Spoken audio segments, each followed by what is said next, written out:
I took over the worst team in the country, and through 6 years, I've tried to make them better. We actually made the playoffs for the first time last year, making a surprise run to the championship before falling to Oregon. But now we're faced with the reality that we might never make it that far again. See, when I started this rebuild, I wanted to make it hard, so I took the toughest difficulty, paired it with the most challenging sliders I've ever had to play on. I'll finally show them all so you can copy. And the most grueling part, playing 10 top 25 teams every season. When we face a schedule like this, it makes it very hard to get one of those 12 playoff spots, especially since we have no pathway to an auto bid as an independent school. So now I'm sitting here staring at our school history, wondering if last season was a fluke. On the bright side, we did return a lot of the players that made our playoff run possible, but the big issue we have is our future is grim. Just our quarterback room alone is going to be terrible next year. So as much as I sit here and complain about Von Meeken's throwing accuracy, we're going to have to be grateful for it, because the season after this, I think the drop-off could be extremely tough. Then we return senior running back Darren Gold, who I thought would be in the Heisman conversation with 2 seasons like this, but he is absolutely nowhere to be seen. Now, we did lose our #1 receiver Cam Locke from last year's team, but I still feel like we got a decent receiving core. After this year, there's another big drop-off, especially at tight end. And so in scouting, there was an emphasis on a couple of positions. At wide receiver, what I've learned is in our Northeast pipeline, there are only guys with 85 speed or lower, basically. I found nobody quicker. And if you didn't know, one other rule I had was I can only recruit from these states. It's been a real challenge. Sometimes there's only a couple of 3-star quarterbacks to choose from, which is why our quarterback room has got so bad, but we did find a 4-star gem this time around. Notre Dame wants him. It's not like his stats are incredible, but we will be putting hours into him, alongside a lot of other 4-star prospects. A couple corners are mixed in throughout here. We got a receiver, a linebacker, a tight end, even a right guard. I'm not sure how we're gonna do, but this is the best our school grades have ever looked since taking over UMass, so we gotta take our shot. We are also getting an opportunity to get revenge on Oregon, who just won the national championship over us. I would love to beat them in their stadium, but our roster is still nowhere near the level that some of these other teams get to work with. Their defense is very scary. Offensively, 90 overall receiver, it's not as bad as it could be. I already know that we're going to see way worse than this season, but even though their running back room also was looking solid, it's quarterback where they really struggle. They're starting a 71 speed, 76 overall sophomore. And so if we can just shut him down offensively and find a way to score maybe 20 points, we should be able to win. Our path to hopefully winning a national championship this season all starts right here. And that has been the ultimate goal of this impossible rebuild series. There was part of me that never thought we'd even make it as far as we did last season, but we did, and then Oregon ruined it. First play is just going to be a run. I don't think they're going to throw much. We're also probably going to stay in a lot of cover 3 until they prove that they can beat it. And on 3rd and 3, we have committed to the pass. They go to the flat, but that's not enough. I want to make you all proud. I want to be able to win a national championship with this team. I know that it's going to take playing really well, but this is our first step, and Darren Gold needs to have a big year. He still has just 88 speed, but he is working behind the best offensive line that he's had throughout his entire career. And I just don't know if I see us beating teams through the air. On 3rd and 2, we already have an opportunity to do that. Bohanna is getting pressed. He's going to be our wide receiver 1, but I am not able to get him on a streak, and we're just waiting on Cochran with an off-target throw. It recommended that we go for this, though, so we're starting out aggressive early, and we're going to pick it up. If Darren Gold did not hit that hole right, we were not getting that. Now we got our backup, Soto, out there. He is 8. And I think Bradley's going to be a big part of our offense this season. He gives us a fast running back that will change the pace when everyone else on the field is tired, but Darren Gold already getting stuff done. And then Bradley Soto gets to just come in, take this carry, and go nowhere. The worst part about playing on the road is there are no audibles that we can go with. Von Meekins just missed a read there, and now he's trying to make a play at the last second. You got to just throw it away. We're looking for a mismatch on Thad Wade, but we didn't take it. We went to Stephen Ogden, and we struggled to finish off that drive. We also have a freshman kicker. I didn't realize he was a lefty. If I did, I probably wouldn't have picked him up. If you're a lefty out there, no offense to you, but it's just a little bit more challenging to use you, and this can't happen. This just cannot happen. They're gone. They are gone off of 1 play. That was my fear of what would happen. We also fumbled it. And Oregon's going to scoop it up.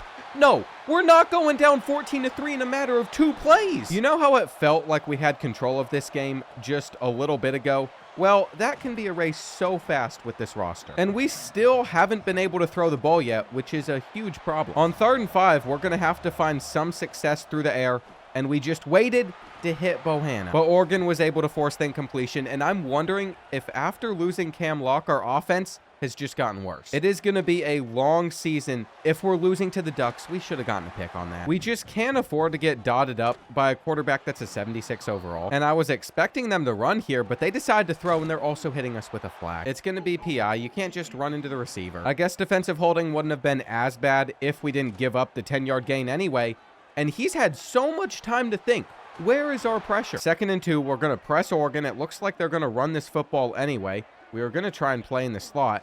I'm watching the quick out route, and he still threw it. He still tested sharp. As we head into this second quarter, we need this 3rd down stop. So we're going to play underneath. It's a halfback screen, and we're out there. We're out there. I'm starting to think we're going to need to try new offense this season as well to better fit our scheme. I just know that we can't rely on 50-50 balls at all. We just don't have a receiver that can beat the press on the outside. RPOs will be our best friend, but only if they actually get us some decent gains. Our blocking is looking horrible on them. 3rd and 7, the Ducks are going to go with man-to-man coverage, so we take our curl route. It's dropped into a catch somehow, but that same catch got Thad Wade injured. We have 0 tight end depth on this team, so I'm hoping that he isn't out for very long, or else that's going to be a huge problem for the rest of this season. Thankfully, it says he's going to return soon. For now, we'll keep him out. And maybe his replacement will help us with some run blocking. We're literally about to dump this off to like a 69 overall, but it could be our biggest play of the game.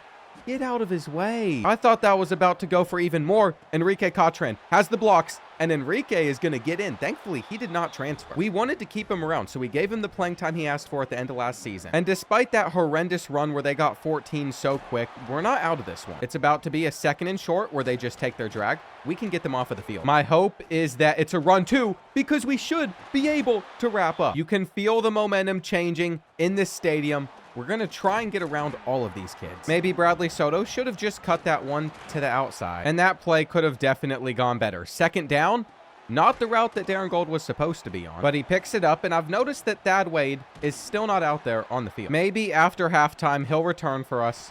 Nowhere to go. This was actually one of the biggest problems we ran into against Oregon in the championship. Their linebackers are so talented, it makes it hard to run the football. Looks like they're going with cover 1 on 3rd and 6. And it's just not a good pass. With an opportunity to still get momentum, though, we feel like we need to go for it on 4th down, which is what we have done.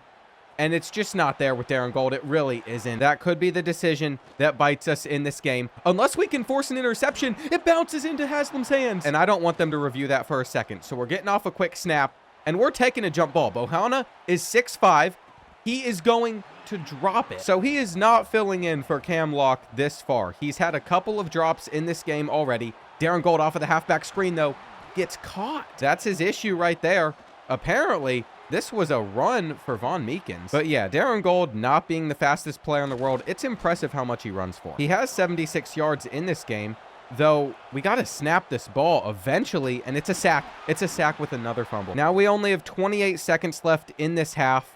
We might be able to bring this one in. But the odds of converting on 3rd and 13 are pretty low, especially if we throw it to Oregon. Especially if we throw it to Oregon. Von Meekins, you can't be giving them a pick 6.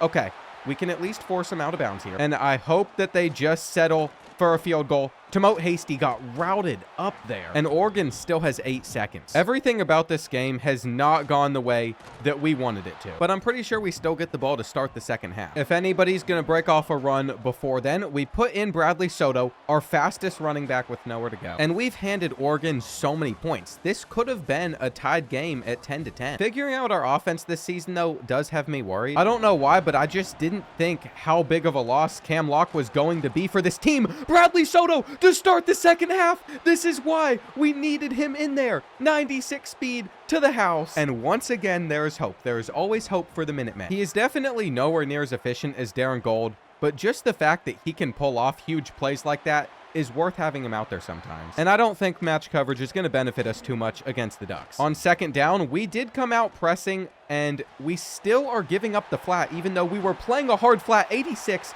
has had a chance to have multiple breakaway touchdowns. I'm really confused why we just gave that up in the first place. That was just out of reach. How is he still on his feet? I'm assuming they're either going to throw it low or they were going to run the ball.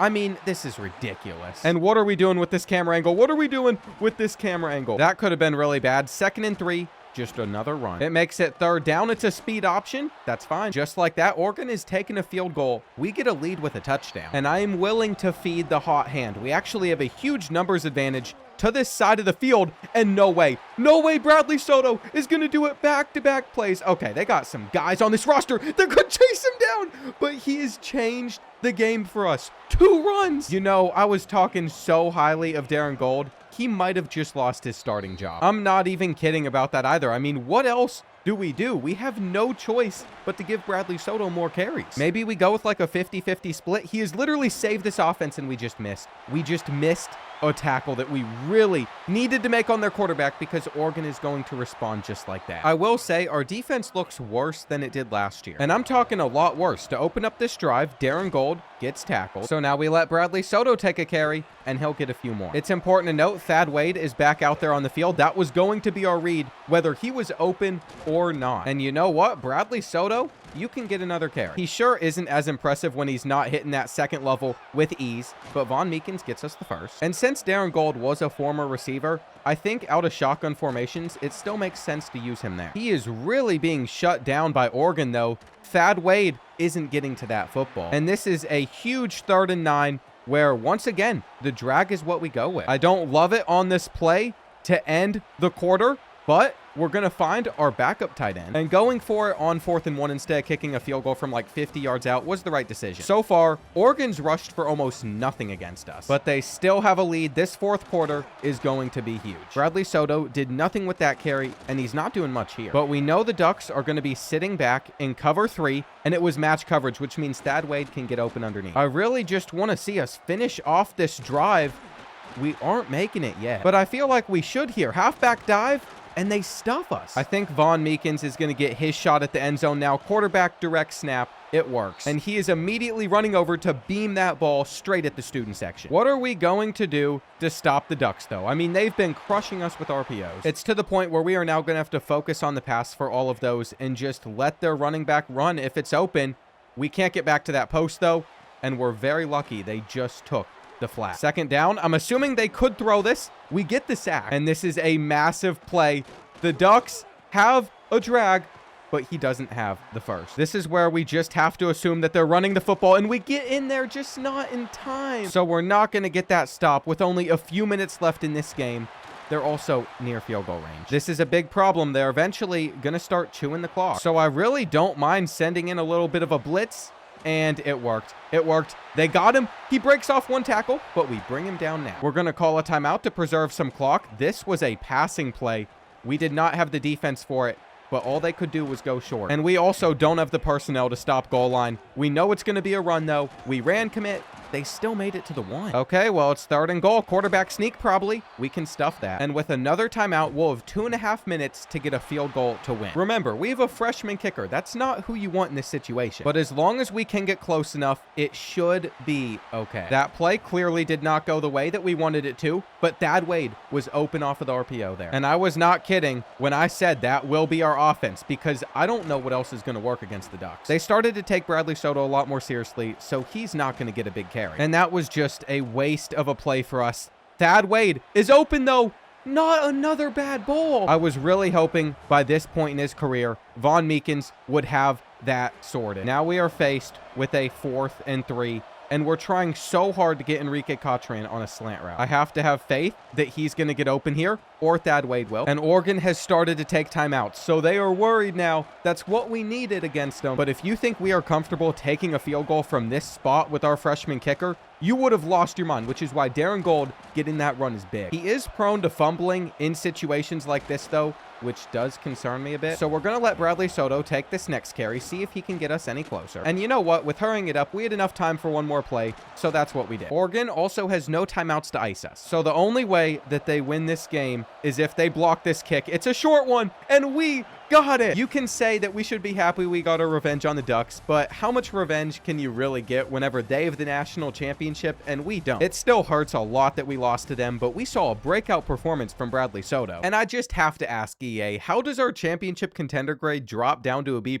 after we won on the road against the former national champions who are ranked number 2 in the country? That actually makes a very big difference whenever it comes to whether or not we can land some of these recruits, because if he cares about championship contender, that takes a hit to our grade. At least since we know he cares about coach prestige, we can soft sell on these two things, and next week we'll be able to hard sell. But the main battle that means the most to me is whether or not we can get Jaquez Moncrief. It looks like it's going to mainly be between us and Nebraska until Notre Dame comes in at the last second. As for our schedule to start this season, every opponent we play in the first 6 games is a top 10 opponent. We at least have a 3-game stretch where we get to play at home after we get done at Auburn. But this year is going to be a challenge. Even when you look past those matchups, everybody's inside the top 12 besides UConn and Boston College, who are only on our schedule because they're a rival. And so we can go ahead, we'll check out this Tiger team. It says they're the same overall as we are, but let's see if that's actually true. These are our top players on our roster. Well, basically all of theirs are above a 90 overall, so clearly they still have a better team. They have a 95 speed quarterback that is a senior. I don't know how we're going to stop him or this 96 speed running back. I'll straight up admit I am scared of Eric Power. Looks like they have a great receiving core too. They are going to have a much better offense than Oregon. Even though after that win, we're going to be ranked higher than the Tigers, I see us as the underdog, especially since we have to play this at Jordan-Hare Stadium. I decided not to change up the playbook before this game just because we started to get used to it last week. We found a couple runs for Bradley Soto that he could turn into some very large gains. And does he have a kick return? He has a kick return to open up this one. I'm not sure we've had a kick return this entire series. He's breaking out. Typically, I am literally a wimp. I'm just going to call for a fair catch and make sure we start our drive on the 25-yard line, but not there. We now have a reason to actually return those kicks, and this is going to be either a jet touch pass or a handoff. I'm going to go with handoff. We're trying to get in pressure, but truth be told, they had us fooled there. Halfback screen on 2nd down. We went for the diving tackle, and we just weren't able to make it. Run to the outside. Lots of great blocks from the Tigers. But this was always expected. We figured that their offense would have a decent bit of success. I thought we were about to pick off that RPO. That turnover is coming. Eventually, we'll bait them into it. They went for the right read underneath, and they sure have been efficient so far. Pass over the middle, and that was where we were supposed to be. Now they're in hurry-up mode. They saw what they liked. Won't get far here, but we still have to be able to keep them out of the end zone. And with a pass play, all of that should be locked down. What type of attempted a tackle was that? I mean, that is just ridiculous. I'm scared that we won't stop them, but we've done it. We forced a 4th and goal. That was just too easy. Could it be another kickoff return for Bradley Soto, though? We'll see. The blocks were not there up the middle this time. And so now we're going to actually have to start moving the ball against their linebackers. Outside of Roy Telford, I'm not too concerned. Oregon had like 95 overall starting there, which made it hard to run. But still, they're able to hold us on that one. Thad Wade only can get 2 more. And I am trusting Stephen Ogden to beat this man-to-man coverage. He is also able to run under it. He only has 84 speed, but he has the platinum cutter ability, which means he should still be able to get separation before he is inevitably caught. Now, it only makes sense to get Bradley Soto a carry in this game. So to start it out, not getting much. But I feel like I need to consider this 4-down territory. They're clearly going to leave Stephen Ogden open off of the bubble.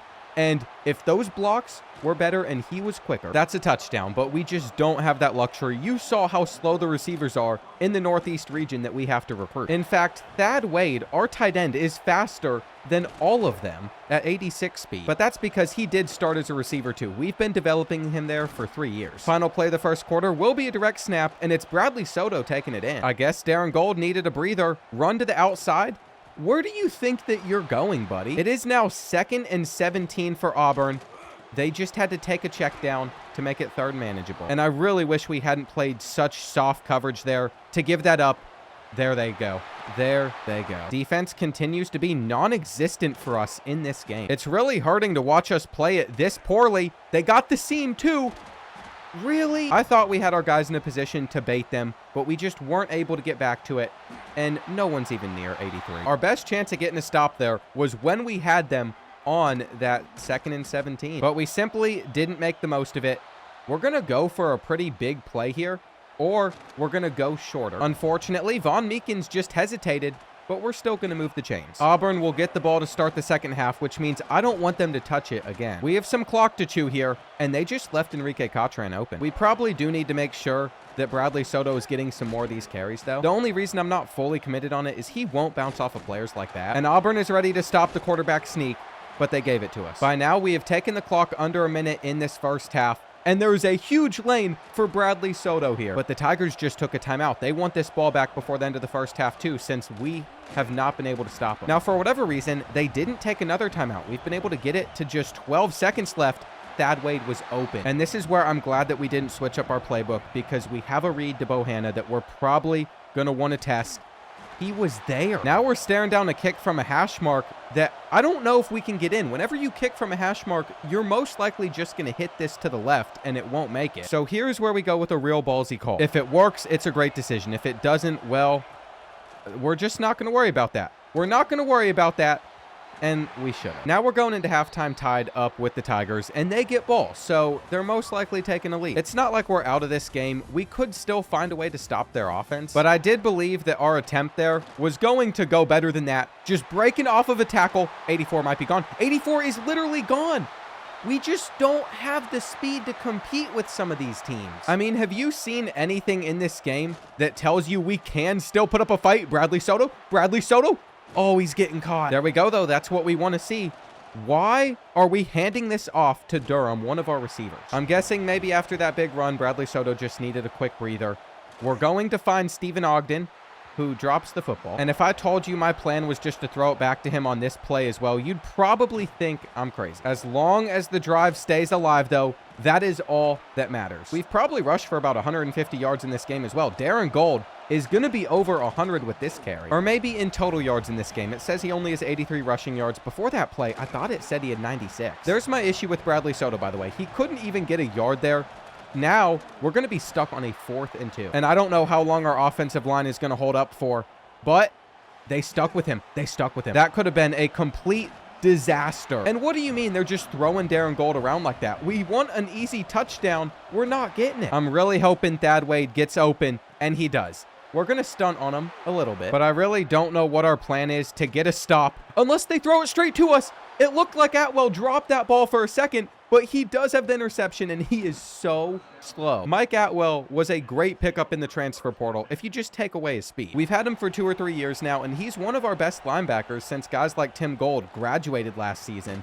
We're in a great spot. I'd really like for us to finish off this drive, though, with more than just a field goal. We're not getting too creative here. We're literally running it 3 straight times, but it works. Darren Gold is in, and I'm sure Auburn is going to either go back to RPOs or they're going to run the football. Now, we needed to slow this kid down, and we did absolutely none of that. So there you go. Tigers having success with the RPO. I don't think that's a surprise. They are just shredding our defense. This is where we could keep them out of the end zone, though, if we can just get some hands on them. 2nd and 7. They're going through the air, but they don't have it yet. Now, I'm not too confident in our run defense on 3rd down.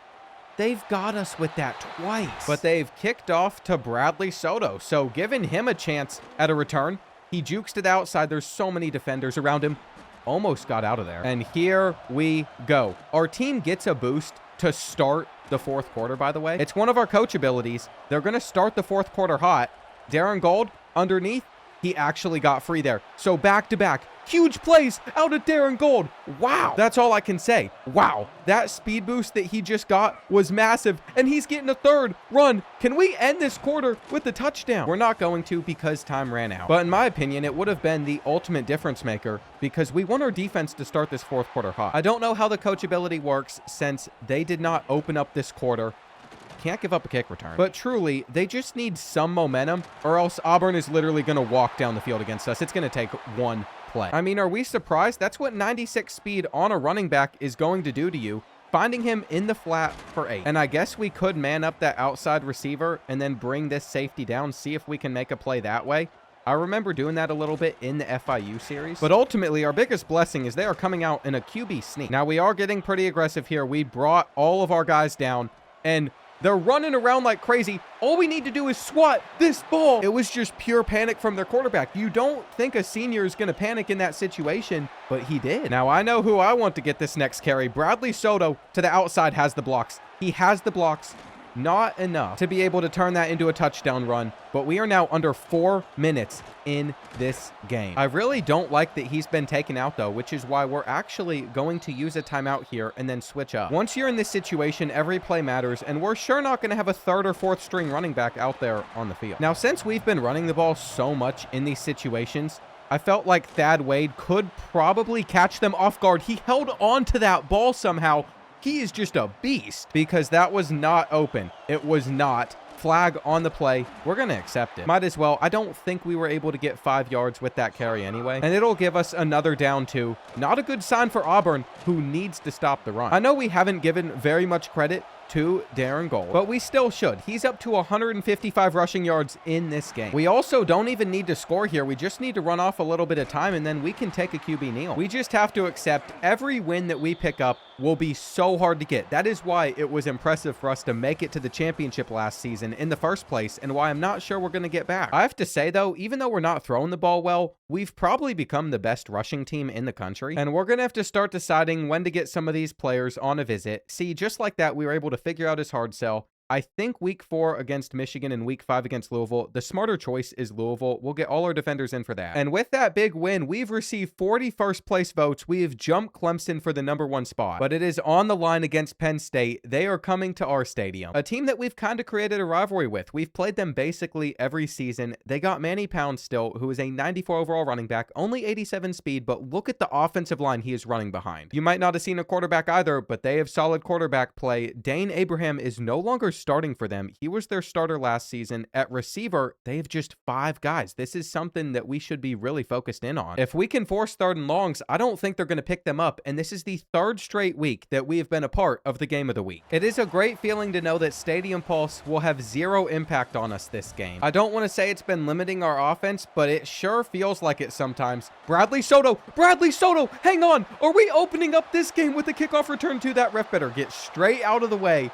I genuinely cannot believe the season Soto is having. It has completely changed my mentality on returning kicks. That's what we would do for basically this entire series. There was never a reason to risk taking it out, but now there is.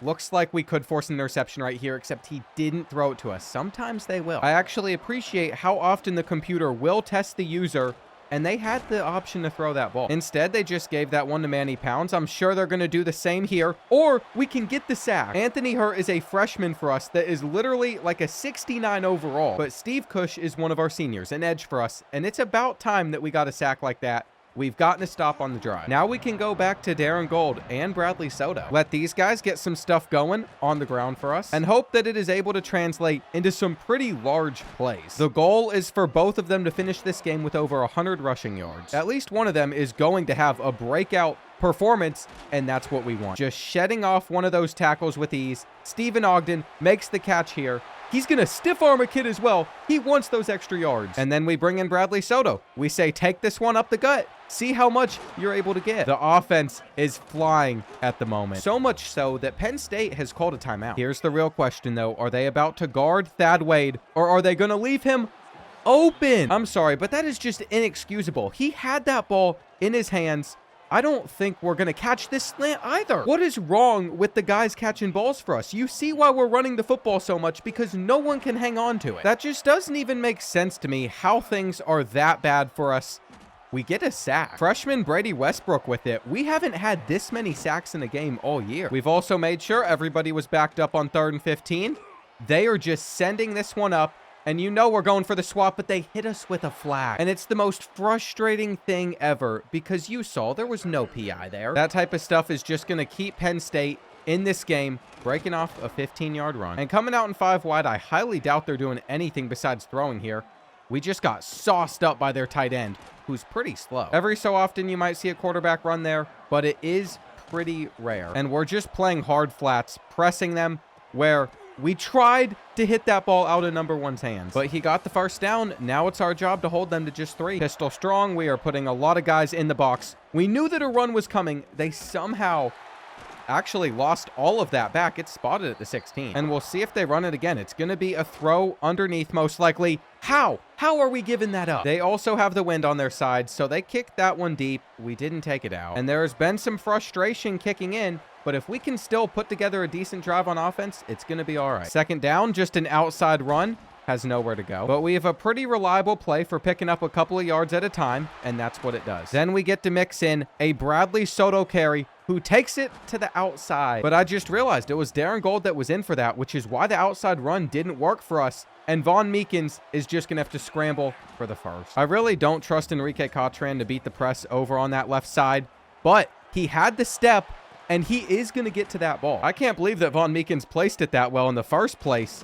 Why is Darren Gold still in? Out of every pistol formation, we did the formation sub, so Bradley Soto would be out there, and Shifty will allow him to get around that defender. So there's our change of pace back, making his difference. I think what we've discovered is we're better off in quarters coverage. We put one of those guys on a middle third too, and then we just user the other one, except they've got us deep. No, they don't. No, they don't. Pick that ball. Well, on 3rd and 10, we're actually going to go with a cover 2 deep, and we're kind of just going to use her with Haslam.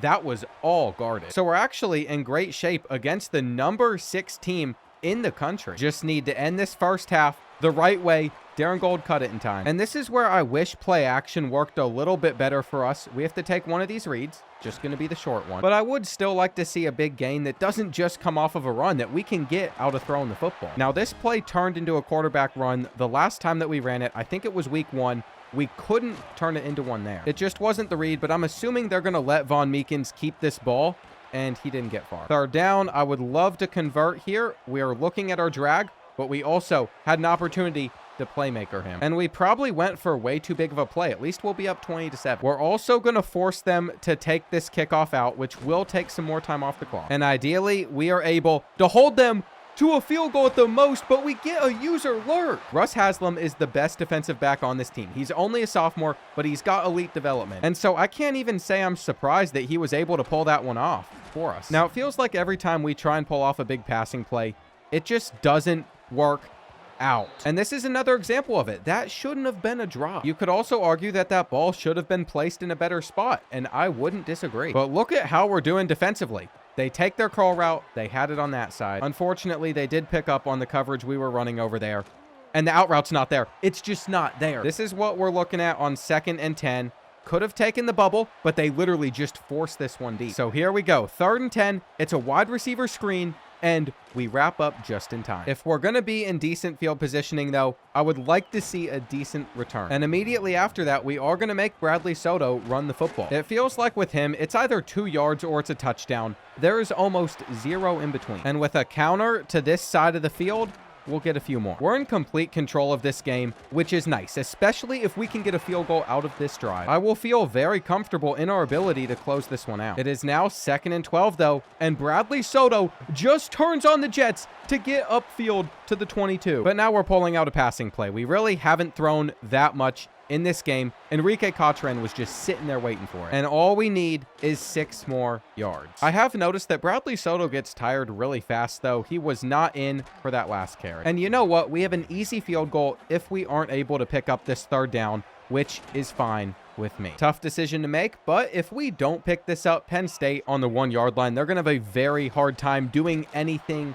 with it. So I thought we should go for it there, and this should be a safety. It should be a safety. How is he still up? There it is. Either way, we found a way to seal this game. Did not mean to run with Tut there. We almost saw that ball stop on like the 4-yard line, but it's all good. We might even try to hit Bohanna deep here. We haven't gone for a streak off of an RPO in a bit. But Von Meekins just threw that like 4 yards. I don't know what is wrong with him. At least Thad Wade can help us convert. We have a very simple system. It works for us, though, so there's no reason to go away from it. And I think our defense is starting to get some better chemistry, playing better. We've literally given up 0 rushing yards, 80 passing yards, and we have had the ball for over twice as long as Penn State has had it in this game. Now, with it being 3rd and 16, there's really not too much that we're going to be able to do here. In fact, we just threw it up into quadruple coverage. But the beautiful thing about now punting is we could pin them back really far, and that's exactly what we did. I don't know what they're going to do from here, but I would assume just try and run the football against us. That'll make it 2nd and 6, and we got to the outside. Here we go, 3rd down. Running back is open, but we also got over there with Sharp, so we're getting another turnover. And maybe Penn State turns out to not be that good this season, but we looked at their roster. I felt like they were going to have a pretty solid year, and we're just dominating. If we are going to make a run to the championship again, this is exactly how we had to play. And I think we have Michigan coming to town next week, so that's going to be another tough game. It's really seeming like we're going to hold Penn State to just 7 points. 3rd and long, they're sending it up. EA, what is that? When I am swatting, why am I just getting glitched back 5 yards and handing them a touchdown? I don't know what just happened there, but we can remain pretty calm about it because we have played so well. And as we were just running out this clock, I realized that I've completely forgot about Biggers, who is a running back that we picked up with elite development. Now, Glenn is a little bit slower. I think he's capped out in his career at about 85 speed, but he is a power back. He's still going to get his touches. And so as time runs out, we might as well let him get his one shot at scoring here until Bradley Soto came in. Never mind. That was Darren Gold. Darren Gold's going to get one more carry as well here. He will not make it. There's just so many running backs on UMass to keep up with, and they put us in a great spot on offense. I don't think Von Meekins is going to throw for more than like 150 yards in like any game this season, as long as we keep running it successfully, especially if we just look at our rushing stats versus the rest of the country. Now, you're going to see that USC is averaging 76 points per game. Baylor 69. Baylor is on our schedule this year, so some of these stats are going to be a little bit lopsided, but we've rushed for the 3rd most yards this season. And if we just search by averages, take USC out of the picture, of course we're going to be in 3rd place. Just like us, UCLA and Tennessee are undefeated so far. Maybe those are other teams to fear, but for now we're worried about Louisville and Michigan, our next 2 matchups. Both of those games are at home, and as you can see, we have a huge Week 5 visit coming up next week with Louisville. That's where most of these defenders are going to be visiting. We just needed to get Jared Duff on that visit to boost the complimentaries even more. And then if you're wondering when our offensive visit week is going to be for our guys on offense, it's going to be Week 7 against Duke. We have a tight end, a right guard, and a wide receiver already scheduled. By the time that game arrives, we'll also be able to get the quarterback on it. So every 4-star on our board has a visit coming up. Now, one of those corners is coming against Michigan. We couldn't schedule 2 corners for next week against Louisville. So this is the home game with the smallest stakes, but I still would like to make that signing. Looks like Tim Kaine is going to guard our wide receiver 1 extremely well, but an 80 speed running back, I just can't imagine he destroys us. Paul Sparks will be a pretty good quarterback as an 89 overall, but their receiving room isn't anything too scary, and I think you all can understand why. We see much worse throughout the year. This is our 4th game of the week. The brand exposure we are getting from all of these matchups has to be off the charts. I expect it to keep on jumping, and we will be starting this game on defense. Paul Sparks had a quarterback masterclass last week. This is an 80 speed running back. Keep that in mind. I just can't imagine they're going to lean on the run for too long, though they give him another carry. Here we go, 3rd and 7, chance to get the Wolverines off of the field, and we just could not keep up with number 2. But we know exactly what it's going to take to stop them. I think we're going to be okay. After that win over Penn State, my confidence is just extremely high in this team, but we took the wrong angle right there. Stiff arm to the 5. And Chad King is not the running back that we scouted before this game. He looks like he is a little bit quicker. This kid is, though. Just 80 speed, bouncing off attacks. 2nd and goal. They will run it, but we can make a difference. Just had to get off of that block, and they don't have the hitch. They don't have the hitch. Where is our pressure? You know what? They had to work really hard to score that touchdown. So over the course of this entire game, we still should have some stops coming our way. We have no idea how easy it's going to be to score against this Wolverine offense, though. Thad Wade going for the hurdle. And we only are able to pull out that play like once a game before teams pick up on it. We probably should have saved it for the red zone. We didn't, though. On 2nd and 10, just cutting it to the outside immediately. And Soto gets around 1 defender, but he fumbled it on his way down. We still got it. I think they're going to review this and decide his knee was already on the ground anyway, but the fact that that was almost a fumble is very, very scary. See, between our 2 backs, I trust Soto to hang on to the football way more than I trust Darren Gold, but they might just both be unreliable. 2nd down, it's going to be a drop into what could have been a pick. I just don't get what is wrong with this team sometimes. We're going to go underneath and hope that we're able to make it to the marker. But Thad Wade, for being a former receiver and still bobbling all of these catches, is just bad. He hasn't even put on enough weight to be a super effective blocking tight end. And it feels like half of Von Meekins' incompletions this season have come off of drops. Enrique Cotran really wanted that touchdown, but he just wasn't able to get it. And Michigan is going to cause us to lose a few yards, making it 3rd and goal. But Thad Wade actually held on. That was 2 good drives that have taken up basically the entire 1st quarter. So it'll be interesting to see how Michigan responds. We really haven't run much cover 4 quarters in this one. We knew we could get away with it against Penn State due to their receivers being bad, but I just have a feeling it's not going to work the same way against Michigan. 3rd and 13, I always like to switch over to a cover 3. Could have had that pick. But you know what? I think we're going to be in about the same spot as what Bradley Soto is going to put us in. And I always love the chance at him getting a return. With how run heavy we have been so far, trying to get a big play here, we would have had that way. But the blocking on this team is genuinely just an issue.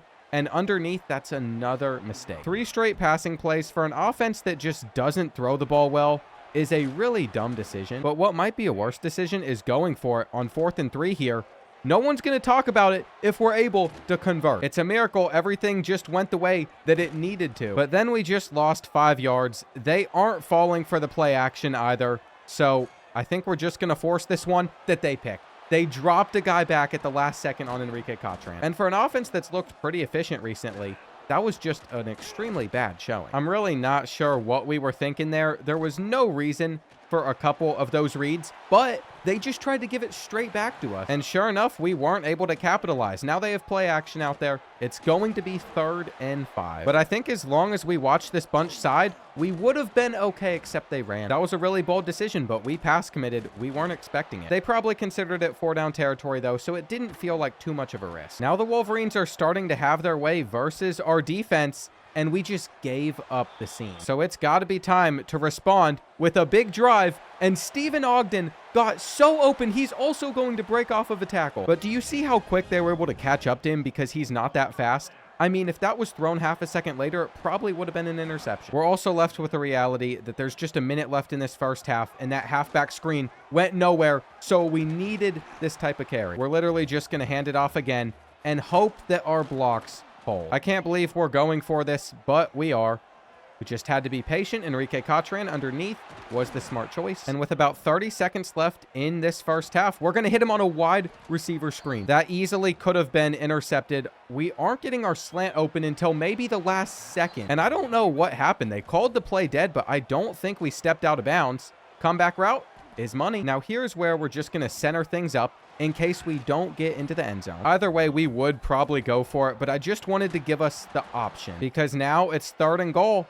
And it's not open. It really is not open. If we want a tie game before halftime, though, you know what we have to do, and that's get it to Thad Wade. We might have just put way too much faith in a kid that's been incredibly inconsistent, but it paid off. And it's kind of hard to believe, but we've only rushed for 38 yards. We threw for 141, unless I'm getting those two mixed up. But I don't think I am. We literally haven't been able to run the football like at all versus Michigan. We have also trusted throwing more than passing on 3rd down. Once again, Stephen Ogden is reliable. And I have not tried to get Bohanna deep at all this season. I just have to see if he can beat the press like what we had with Cam Locke last year. He's got the step. He's just got 89 speed, though, so they're going to catch him. Not being able to put balls like that in the air is really difficult. It limits our offense a lot. Defense can play us far more aggressively, but at least he'll route up this corner. And I think it's time for a change of pace. Let's just get Soto out there on the field. I don't know how many times we're going to run this play with no success, but maybe we'll find some success here. They had to choose somebody to guard, just got over the zone. And now we're down to the 10-yard line. If we can get man-to-man coverage here, Bohanna will be open, but they double-teamed him. They double-teamed him, so that threw off our entire read, but Von Meekins had so much time, he's just going to run it in himself. And the last time Michigan saw the ball, they moved it pretty effortlessly, but we just need to keep faith in our team. 2nd down, looks like they want to run to this left side. We're going to shift our defensive line. If they don't run it, we're on that. So here we go. 3rd and 8. Highly doubt that they're going to run the ball in this situation. We know exactly what part of the field they wanted to go to. And personally, if I'm Paul Sparks, their quarterback, I'm pretty ticked off because he put that in the correct spot. He just didn't bring it in. That is a major sell from the Michigan receiver. Huge carry out of Darren Gold. And now we're running play action. We're pulling them down.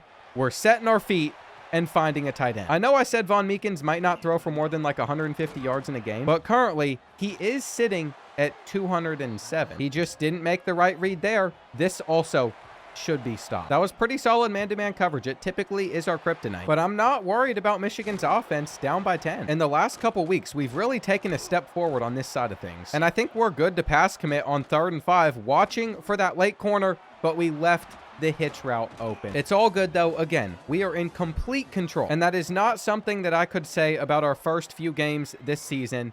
They're going to try and throw a bullet in there, but we get the interception with Perkins. I'm pretty sure he is either just a freshman or a sophomore, so there is a little bit of potential on our defense. Turns out he is a freshman, and our team isn't full of only seniors. It said they were in cover 1. I just want to throw that out there. If we look at the previous play, this is a cover 3 blitz, so I guess the defense can bluff us out as well.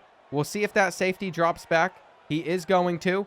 And we're just going to send it. We're going to send it. This was a really bad use of this drive in the position that we were in, especially since it's a 3 now. With no time run off the clock, but we were going for that home run play that would have put Michigan completely out of this one. And now they're at the 38. That is truthfully just some bad decision making, but they throw it straight back to us. What are they doing? I can't believe it. I genuinely cannot believe it. You know what, though? We might have gotten a little bit too confident in our ability to throw the football. And what do you even do on a 3rd and 26? We're going to roll out with Von Meekins. He's going to try his best to run for it. But unfortunately, we'll be giving this ball straight back to Michigan. So it's been a really rough offensive couple of drives for both teams. It's like we're just trying to get our defense more reps, though, with the way that they have currently been playing. This is where it goes downhill. This is where it goes downhill. What do you mean this kid is 80 speed? What do you mean he is 80 speed?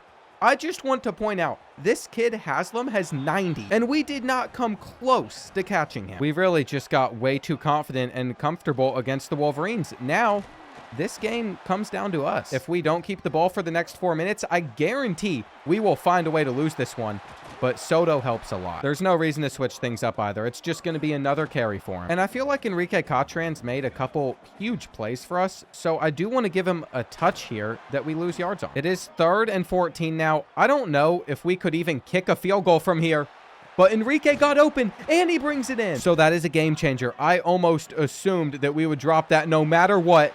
Except now we're in the end zone with Darren Golden. We're feeling better. Now, the last run play resulted in a touchdown for Michigan, so they went back to it. But we're just not in the business of giving that up now. Oh, they're going to test Haslam. They tested him. 3rd and inches. We know the quarterback sneak is coming, but we didn't come out in goal line. If they pick it up, it's fine. If for whatever reason it's not a QB sneak, though, we don't want to give it up. We still want them to have to work for this touchdown. An onside kick recovery is all it would take to close it out, but we get another interception. And it has been a very, very rough day for the Michigan quarterback. He's either thrown 3 or 4 of them. We get to celebrate with our signature hat. And was that 2 interceptions for Russ Haslam? It was hard to keep track because there were so many defensive stops for this team. But it turns out he only had 1 pick, and then we had 2 others. We are going to see our first commitment this week as well. This kid was visiting. He's from Connecticut, and we have reached the top 5 on Jaquez Moncrief, so we are able to figure out what his hard sell is with these 2 soft sells. We got his visit scheduled for week 7 against Duke, and then for all these other 4-star defensive players, they're coming in this week. I'm really hoping with a couple of the complimentary visits, plus a win against the Cardinals, we're going to get some massive boosts. It's the only way we're going to win out on some of those prospects, and this Louisville team doesn't look as scary as some of the other teams that we have faced until I see this. Clint Charlton is a 99 speed receiver, and then at running back, Max Atwell is a 97 speed running back, so they just got speed all over on this team, but they have a 79 overall freshman quarterback in Marcus Sanders. While we've played 4 games this season, they have only played 2 of them, and they beat Texas A&M by 2 and then destroyed an FCS school. They've had 2 weeks of buys, so either they're going to come at us so hard and fresh, or they're going to be a little bit rusty. I would like to think with about 3 weeks off, since they didn't have to take the FCS school too seriously, they're going to be more rusty than fresh, but it's so early in the season, they're probably just pumped up that they get to finally play again. I have to say, in that tight end comparison, I do think we have the better guy at that position, and they're throwing a pick on the first play. Mike Atwell gets his 2nd of the season. I don't know if our match coverage just confused their quarterback, or if it's because he's a freshman, he got lost, or I don't know, but we will take it. That is going to help us start off right. We literally only need 33 yards to open up the game with the touchdown. We don't have to work too hard for it. And we looked at the Louisville roster. I can't imagine there's too many guys on here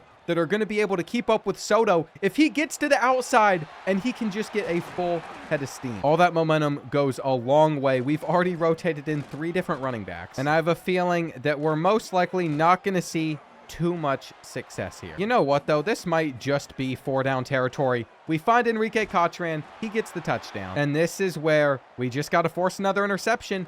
I thought they might go to the halfback angle route. It would have been scary if they did. He dusted the coverage. He's got 97 speed. I mean, how are we supposed to keep up with that? Looks like they might be running to this right side. Just got to get hands on him fast. We know we can't let Max Atwell do too much, because if we do, he's just going to turn on those burners. And he's been on this roster for a few years now, but he's always been the backup running back. He finally got his opportunity to be the starter. And here we go, 3rd and 3. I almost pressed for a second until I remembered they have some really fast guys on this team. Corner route is open. Corner route was just there. We got way too aggressive. We thought that they might look to the flat. Look at that burst. What do you want me to do? What do you want me to do? I didn't realize he also had platinum shifty. On Soto, he literally has silver shift, and that's at his peak. I think it starts at bronze, and you already see the impact that can make for him. I guess we're going to need it to come into effect here, hoping to make this a 3rd and manageable. But he just lost 2 yards instead. They're dropping back into stock cover 3. It was very predictable what they were going to go with, and Thad Wade can't turn that into a first. If we get a decent bounce on this punt here, they wouldn't have been in a great spot. But Max Atwell being their returner is not what we want to see. Keep in mind, we lost to Louisville last season. That was one of our 2 regular season losses. They're always solid. So this needs to be the game where we play better on defense than what we're currently doing. That play was almost a disaster as well. I mean, we got some bodies in there. And they even took Max Atwell out for this next carry. It said he got injured, but they picked up us trying to get in there. Maybe we'll be able to hold them, though. No, we're not going to. The Cardinals score the touchdown, and what we have learned is don't ever open up a drive with a passing play. I think that's the #1 reason we've been getting stopped. It's just so tempting whenever you see the press like what they're doing right here. I mean, surely you would think one of our more experienced receivers is going to beat it, but Enrique Cotran is just getting run with. That could be a pick, and it is. It is an interception for Louisville. We're literally just falling for it over and over, giving them exactly what they want. And I was so happy. Max Atwell hadn't been on the field, but he was back out there for this play. On 3rd and 11, they got us beat. They got us beat right there. But luckily, our pressure came in just in time. We're going to try and run this to the other side of the field. We didn't get very far, though, and this is where Darren Gold takes off for a first down. What we're hoping to see is stuff like this, where the Cardinals decide to bring everybody to the inside, and then we can hit the outside. Why is Darren Gold still in, though? Is Soto injured? Maybe he was just tired after that kick return, but he shouldn't have been out for multiple plays. He can't turn this into anything. So let's go back to Darren Gold. He seems to be having a little bit better of a game. Halfback screen for him. They're on top of. And I think they're about to drop 8 players back into coverage. We're probably going to be staring at our flat, or we're going to hit Cochran underneath. And I have to really think, why are we going for it on 4th and 12? We should probably just be punting this football, but the aggressiveness has got to me. Let's send it. The fact that our #6 receiver, Jaden Muse, was who we just relied on for that play is insane. But Louisville worries me a lot. I didn't want to give them the ball back, and we're not taking this check down well. Oh, it's a pick. It's a pick. He picked that up off of the ground. That's not an interception. He literally scooped that up off of the ground. There's just no way that we can't even challenge this. Okay, maybe I'm overreacting. That was not close to touching the ground. And we just go down by 14 points. It's always Louisville. It is always Louisville that gets us. What am I doing? What on earth am I doing? I hit the wrong button. It's going to be a flag against the Cardinals. It's a complete bailout. We're going to take it, though. This is the crumbling that happened last season. We beat the press. We beat the press. Finally, Bohanna has done something. We can literally get right back in this game. And you know what? Jaden Muse is making another play. He needs more time. 1st and 10. This is 100% going to be a run. It's a screen. It's a screen. They have so many blockers. They have so many blockers. How? How is he still up? How much deeper do we need to dig into him to where he can't take it anymore and he just falls down? Like, come on. Here on 2nd and 7. Oh, they just had a couple quick hitches and we guarded one of them. It's a fumble. I don't think he was down. No one is saying anything. Nobody is saying anything. There's not a challenge flag out there. We're going to snap this ball, and it's ours. It is ours, whether he was down or not. Even better, I think Bohanna is going to get open again. I'm willing to take this shot down the field. Von Meekins places it, and it's going to fall into his hands. It was the right idea, but he literally just could not catch that football. Thad Wade will get open on the next one, though. And as we head into the half, we're trying to tie this game up. There's a Heisman ability on Von Meekins. I'm not sure what it is, but we should try to use it. I don't know how to view it, though. You would think I would with how often I play this game.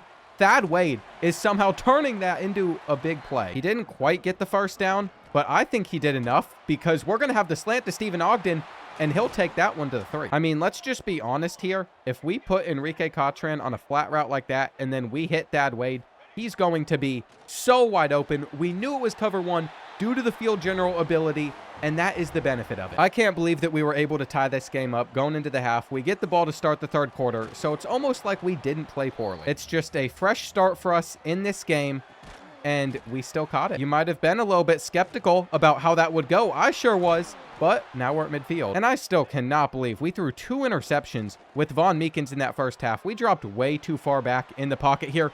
No reason to even put that in that area. Sometimes you just don't know what's going on in his head, and that's not good for a senior quarterback. We're losing a few more. That's all because that shouldn't have been Darren Gold in, though.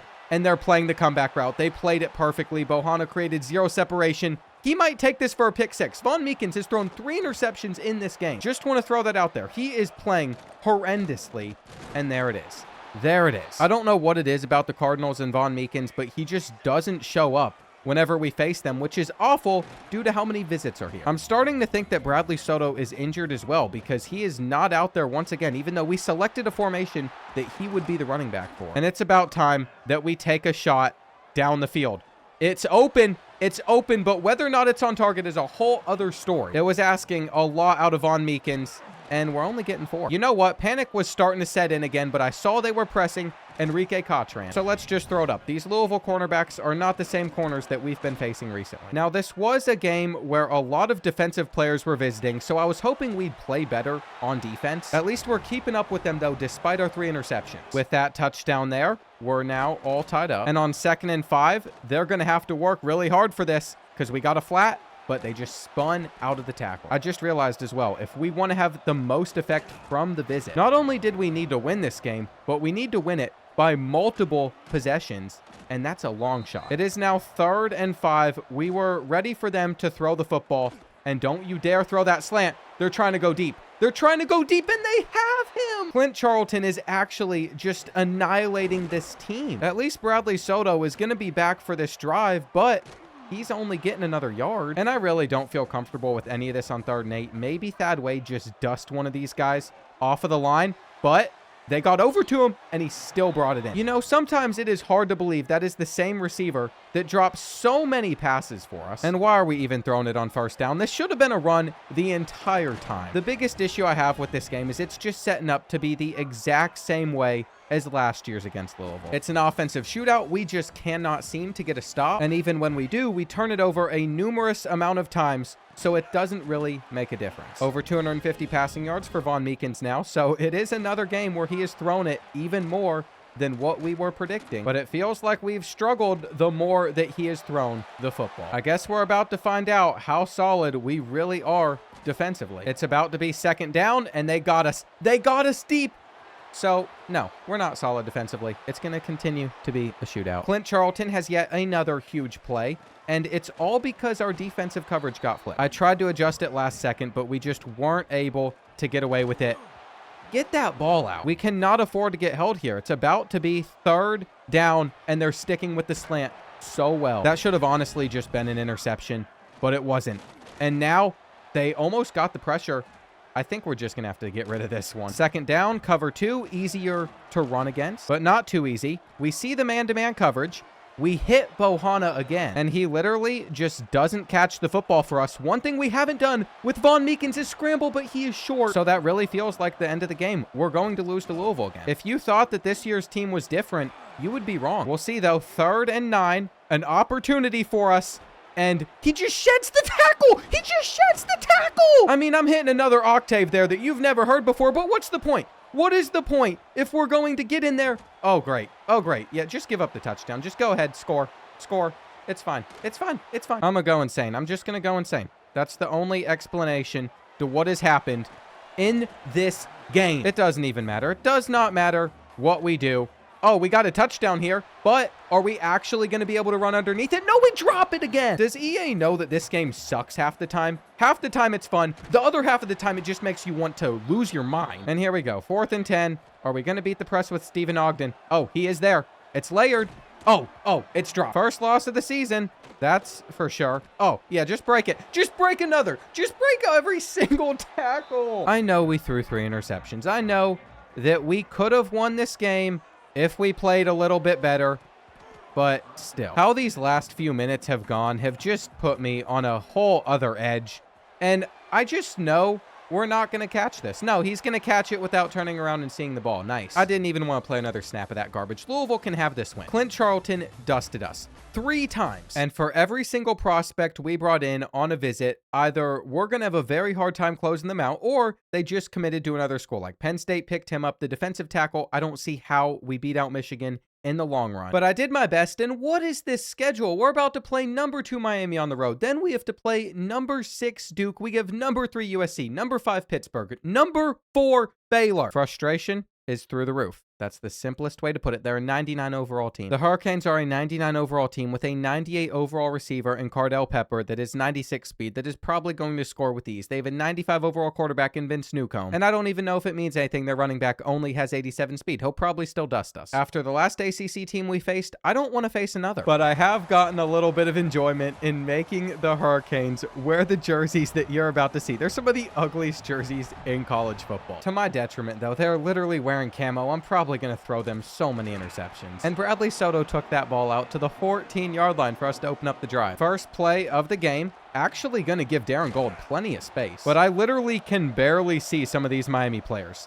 I don't know what to do. If you want to give a team an advantage, this is one way to do it, especially for a player that is typically blind. I did not mean to throw to that button. We should have just started this game with an interception. There's no other way to put it. Home field advantage kicked in so much that we couldn't tell who was who. But you know what? We had something go our way, and that's all that I needed to feel a little bit better. Von Meekins takes off. Von Meekins is in. That has to be the best opening drive that we have had all season.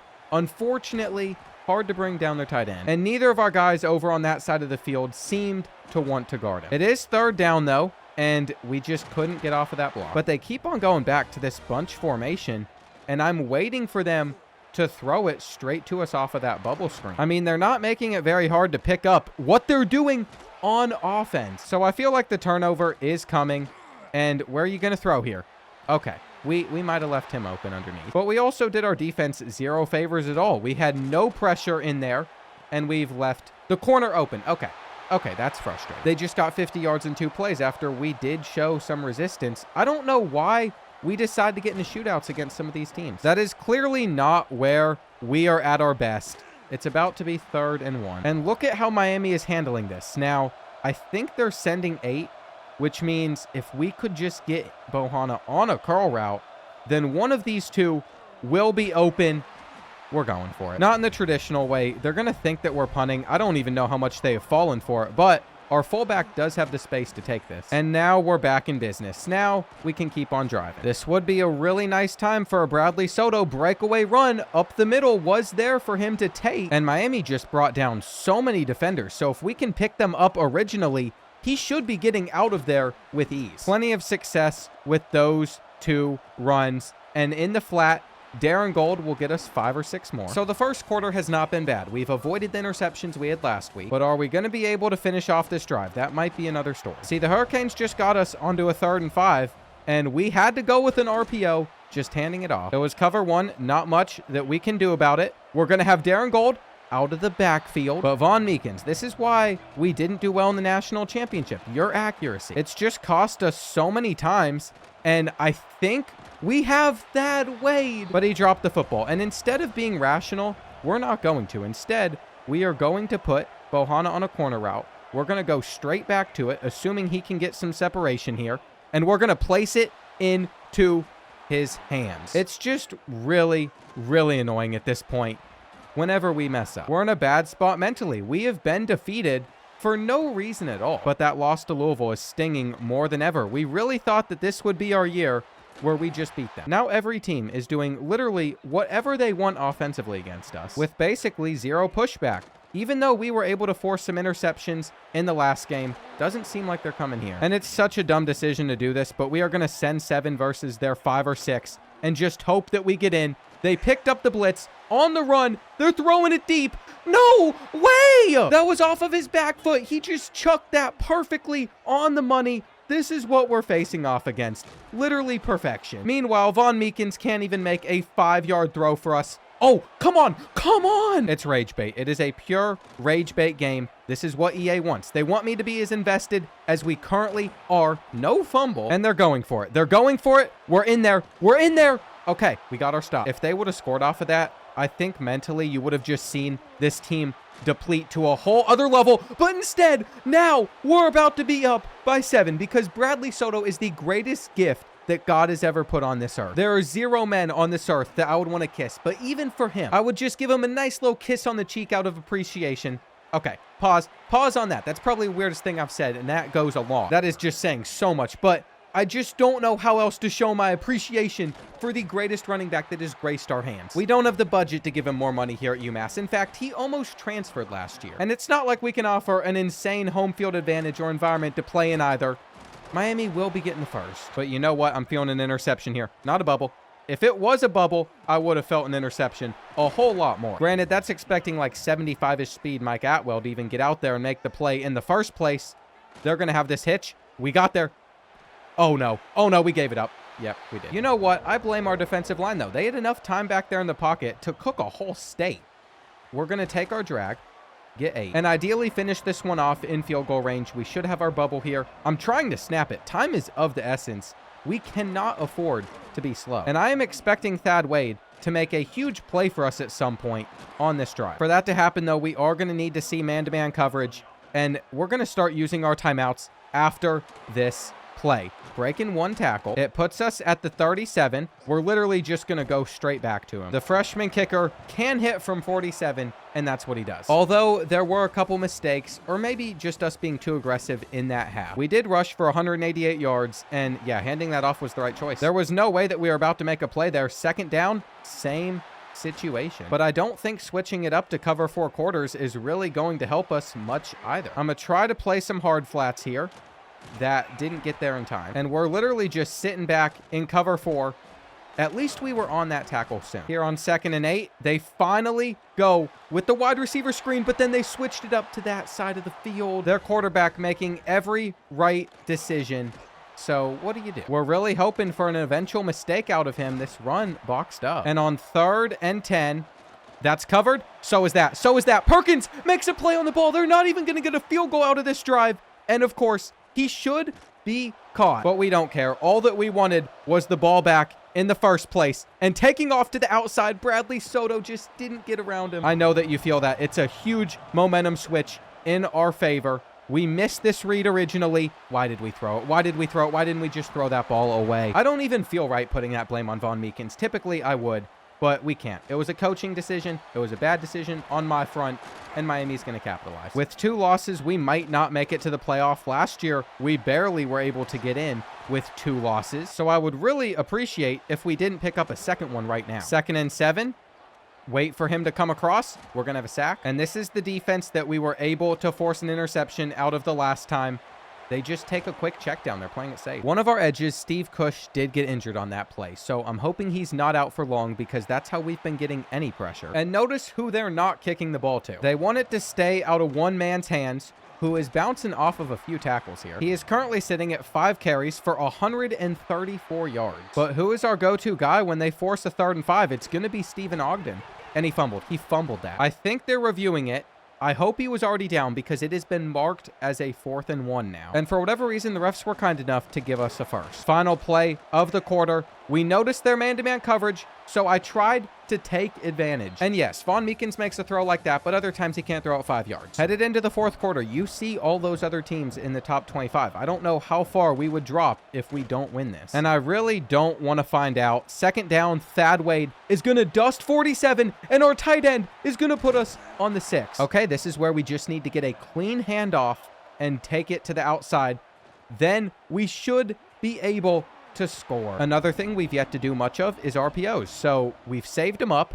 They aren't really prepared for them, but they still happen to hold us short. And if Von Meekins fumbles this football, I'm already talking it into existence because we've seen it happen before. That would have been the end of me. But instead, nobody got on him. Here we go now. First play, good cut from 21, but we're going to eventually slow him down. What we realized on our last drive was hard flats, putting this cover 3 look out of quarters on the field, and then usering with sharp is our best chance at getting stops versus Miami. We'll see if that changes based on what they go with on this play. It looks like they're adapting to the hard flats, so instead, we're going to have to play that ourselves. Now our guys are going to be dropping back about 10 yards, and I just can't get over to 25. They seem to be throwing it a lot, though, which allows us to pass commit well. And here we go, 2nd and 10. It's going to be another throw, except Sharp just got routed. This is tough because with as much as they had been throwing, we really didn't know what they were going to do there, whether they were going to run the ball or if they were going to throw it. But now we have Miami on a 3rd and goal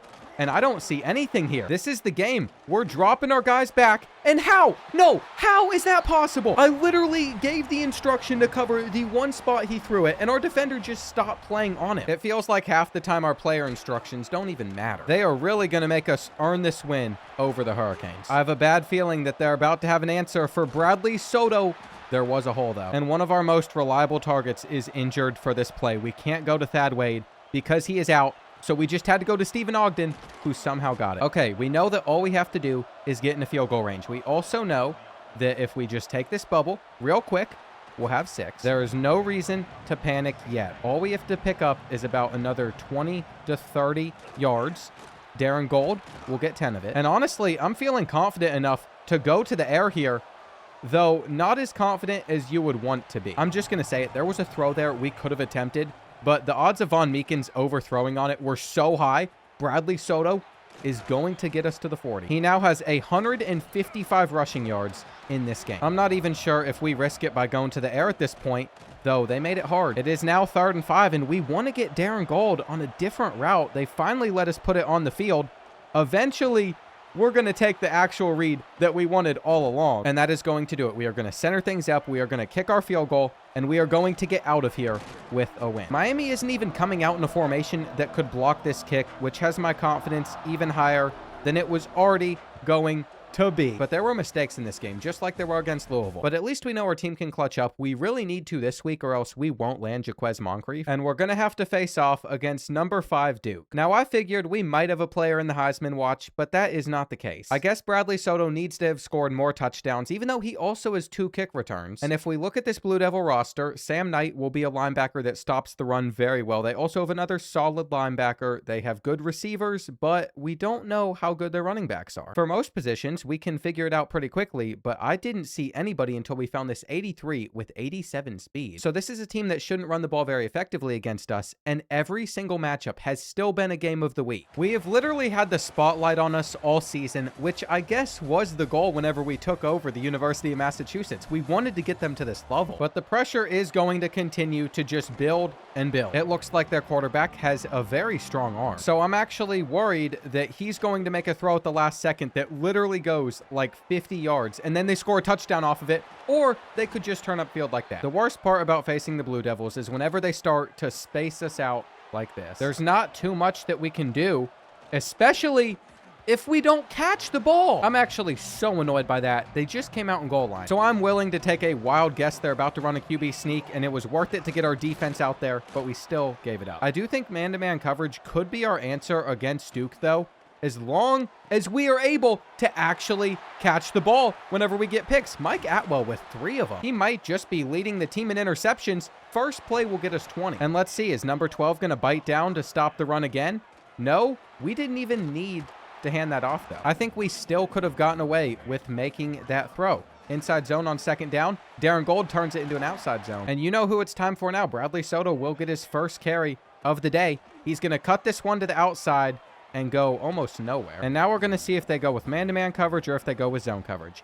It is going to be man-to-man or zone. It was zone. It was 100% zone. Sometimes commentating live, you just say stupid stuff. Anyway, handoff over to Soto. Once again, the outside just isn't there. Why are you running backwards? I mean, clearly Duke has done their scouting for this game, but I have found a new play I love. They just haven't had an answer for that so far, except I hit the wrong button, and we don't respect them enough to kick a field goal. We are going to go for this. We are going to pick it up to Thad Wade, and we're going for a touchdown. If we don't get one, I would consider this drive a failure. Finally, the outside run works for Soto. And we have to remember, we can mix in man-to-man coverage against Duke. I thought they were about to try and take a deep shot, but they didn't. They were smart. I want to figure out how to get an outside third on the field. We should have had that ball, except they break a tackle too. They're at the 30. It is what it is. They were bound to get a large gain. The key to our success will not always be out of just man-to-man. I feel like in a spot like this, though, you could really make some stuff happen. And after taking a huge hit, they've decided to take things to the 2nd quarter. It's really not the run that we're worried about, even if they're hitting us with a halfback draw. Remember, this guy's buns. So here we go. 3rd down.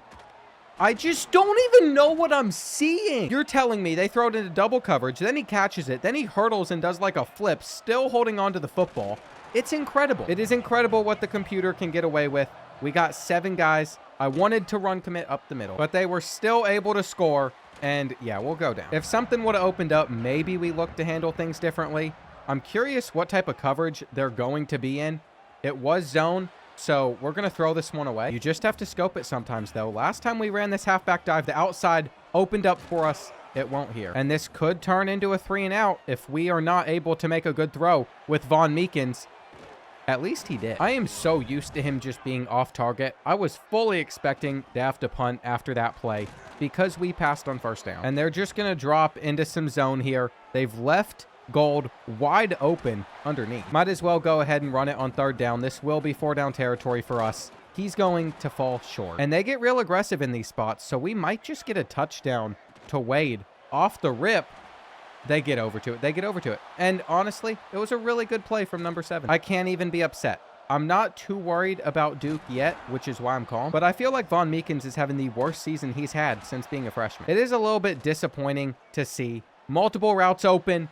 Of course, they find the biggest one, and he just sheds off of a tackle. But again, I'm not too concerned about Duke right now, except that's just cheating. We should have easily been able to pick that up. I thought that they were going to drop back into man-to-man, but nope, it's 3rd and 17. We're probably going to have to punt it back to the Blue Devils, and we are. This has been a rough half of football. It truly has. I think we even got the ball first, though I take it back. We opened up this game with a stop, and I think that's what made us feel so confident. 2nd and 14. They are just going to throw the football, and they came back for that one. But I am still confident we can hold them on 3rd down, and this is an easy decision to swat. With this return, Soto is going nowhere, but I cannot forget what he has done for us in some of these situations to end the first half. So we're going to let him get a handoff to the outside.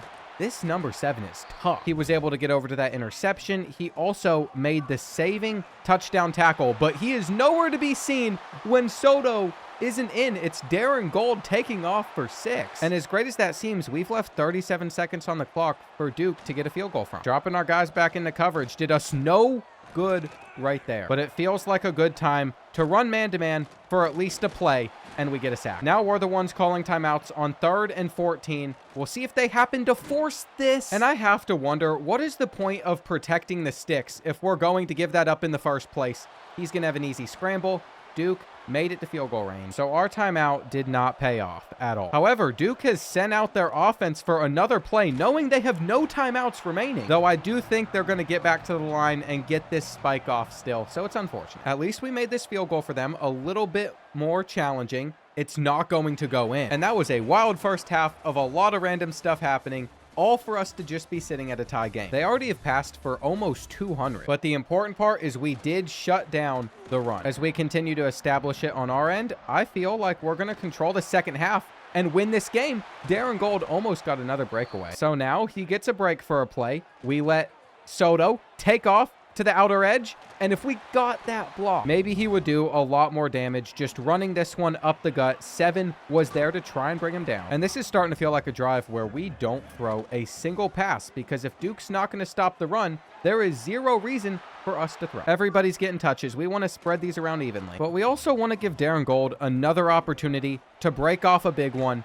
That's where his speed holds him back. It really wasn't the brightest decision to try and pop that one to the outside, and we're going to have to kick. The second that we get complacent, we always get stopped, but there is a flag. It's a bailout. We're going to accept it, and thank you for roughing the kicker. From here, no more complacency. We are not going to throw that ball to Thad Wade. We're going to actually hit our other tight end, because recently Thad Wade has been covered on that play. Big play from the freshman, by the way, with a stiff arm there at the end. Brett McPheron is a true freshman vertical threat that I'm happy to have. He actually has 87 speed, so he's faster than Thad Wade. It's nice to still see younger guys on this roster with some potential, and I'm assuming that they were just going to run here, but they did decide to throw. Going with this trips formation, we are sending a blitz off of the edge.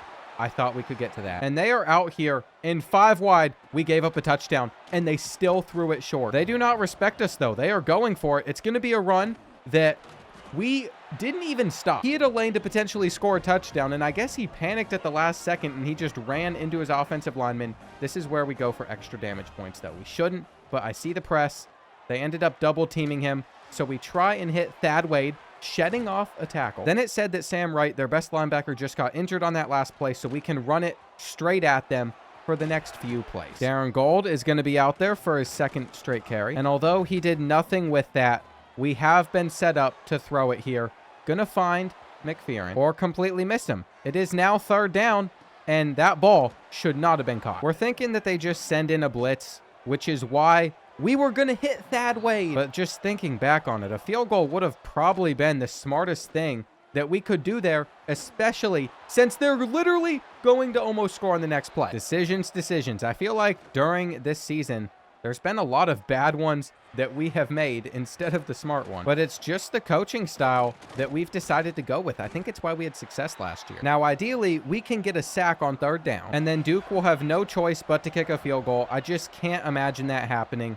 Watching a couple of these guys, we have a sack. It seemed like it took a while to bring him down, but eventually we got him. And let's see what Tut has on the returns. We haven't really given him an opportunity to do anything yet. It means that coming into this drive, Bradley Soto is going to be completely fresh, and it's there. It's so there. It is so there. Literally seconds away from a touchdown. We also had one on that play. But now we have to wonder if that was just a huge mistake, because it's going to be 3rd and 15. I mean, Von Meekins is going to have 8 guys dropping back covering players. What more do you want him to do besides use his legs? 5 minutes left on the clock now. I mean, we need to be smart. The longer this drive takes, the better for us. By the way, I just put Bohanna on a streak, and then they immediately decided to back off of him.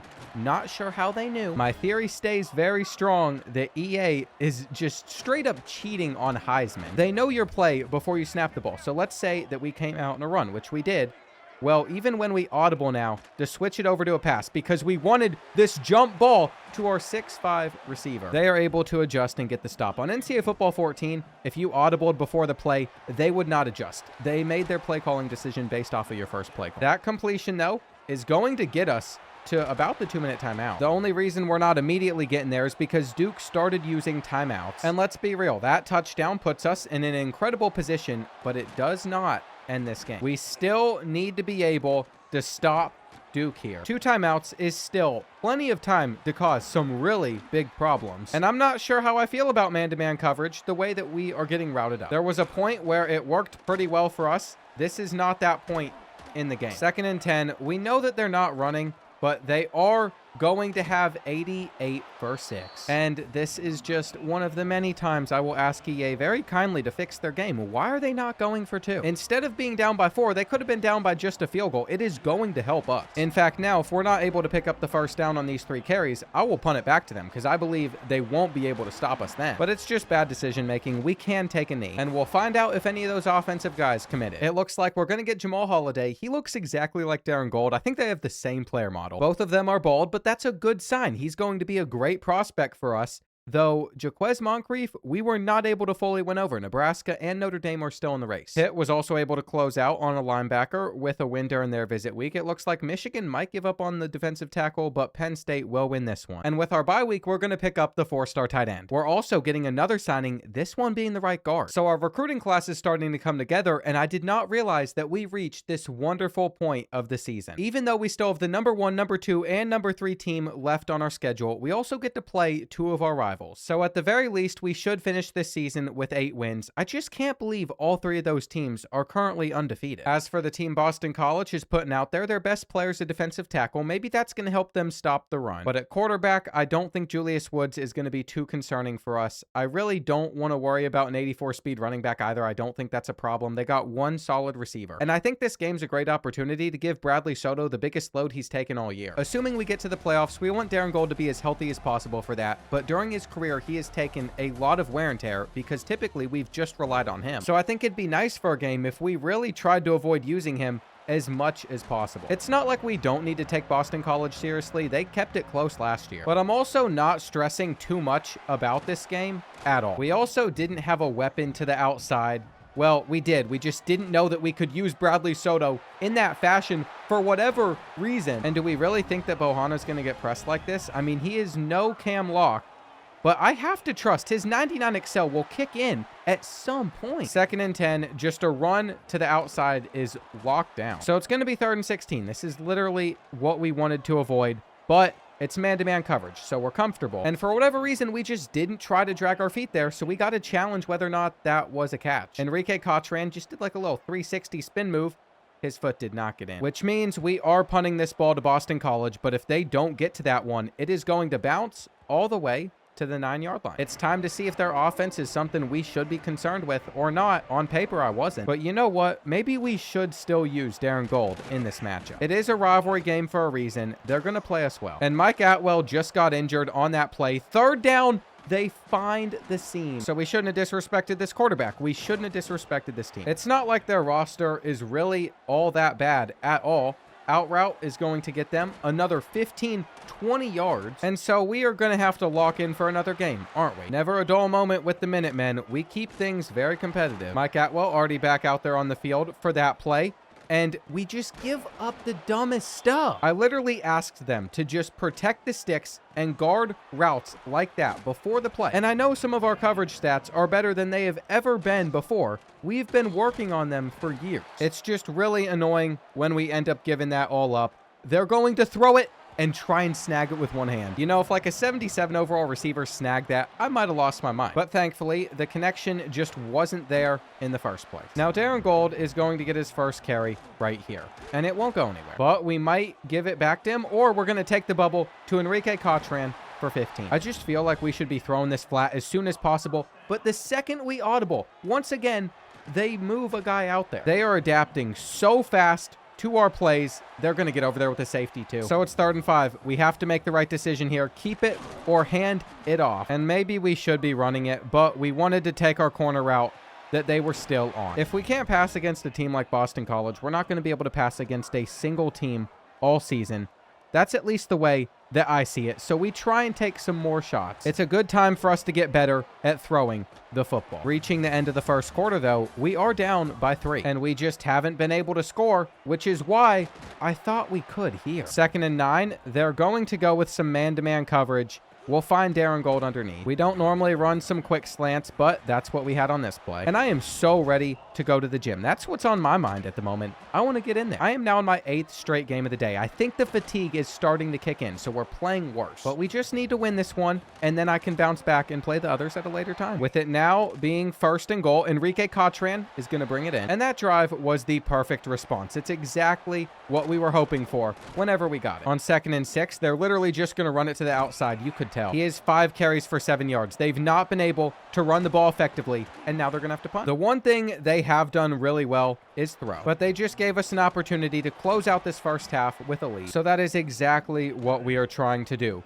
Our blockers didn't line up there. Made it very hard to pick that one up, but we're going to make it a 4th and 2. And we are going to go for it. It's a little bit risky, but Thad Wade is just going to need to catch it. You might be able to tell he started to earn some of my trust back. And where have been the quarterback runs out of Von Meekins this season? I feel like he very rarely has scrambled, even though that was something that he was super effective with to get us to the playoff. And we have now guaranteed that this is basically going to be the final drive of the first half. If we score a touchdown off of this play, then maybe not. Maybe Boston College still has a chance, but we didn't, and that clock just went down way farther than I thought it would.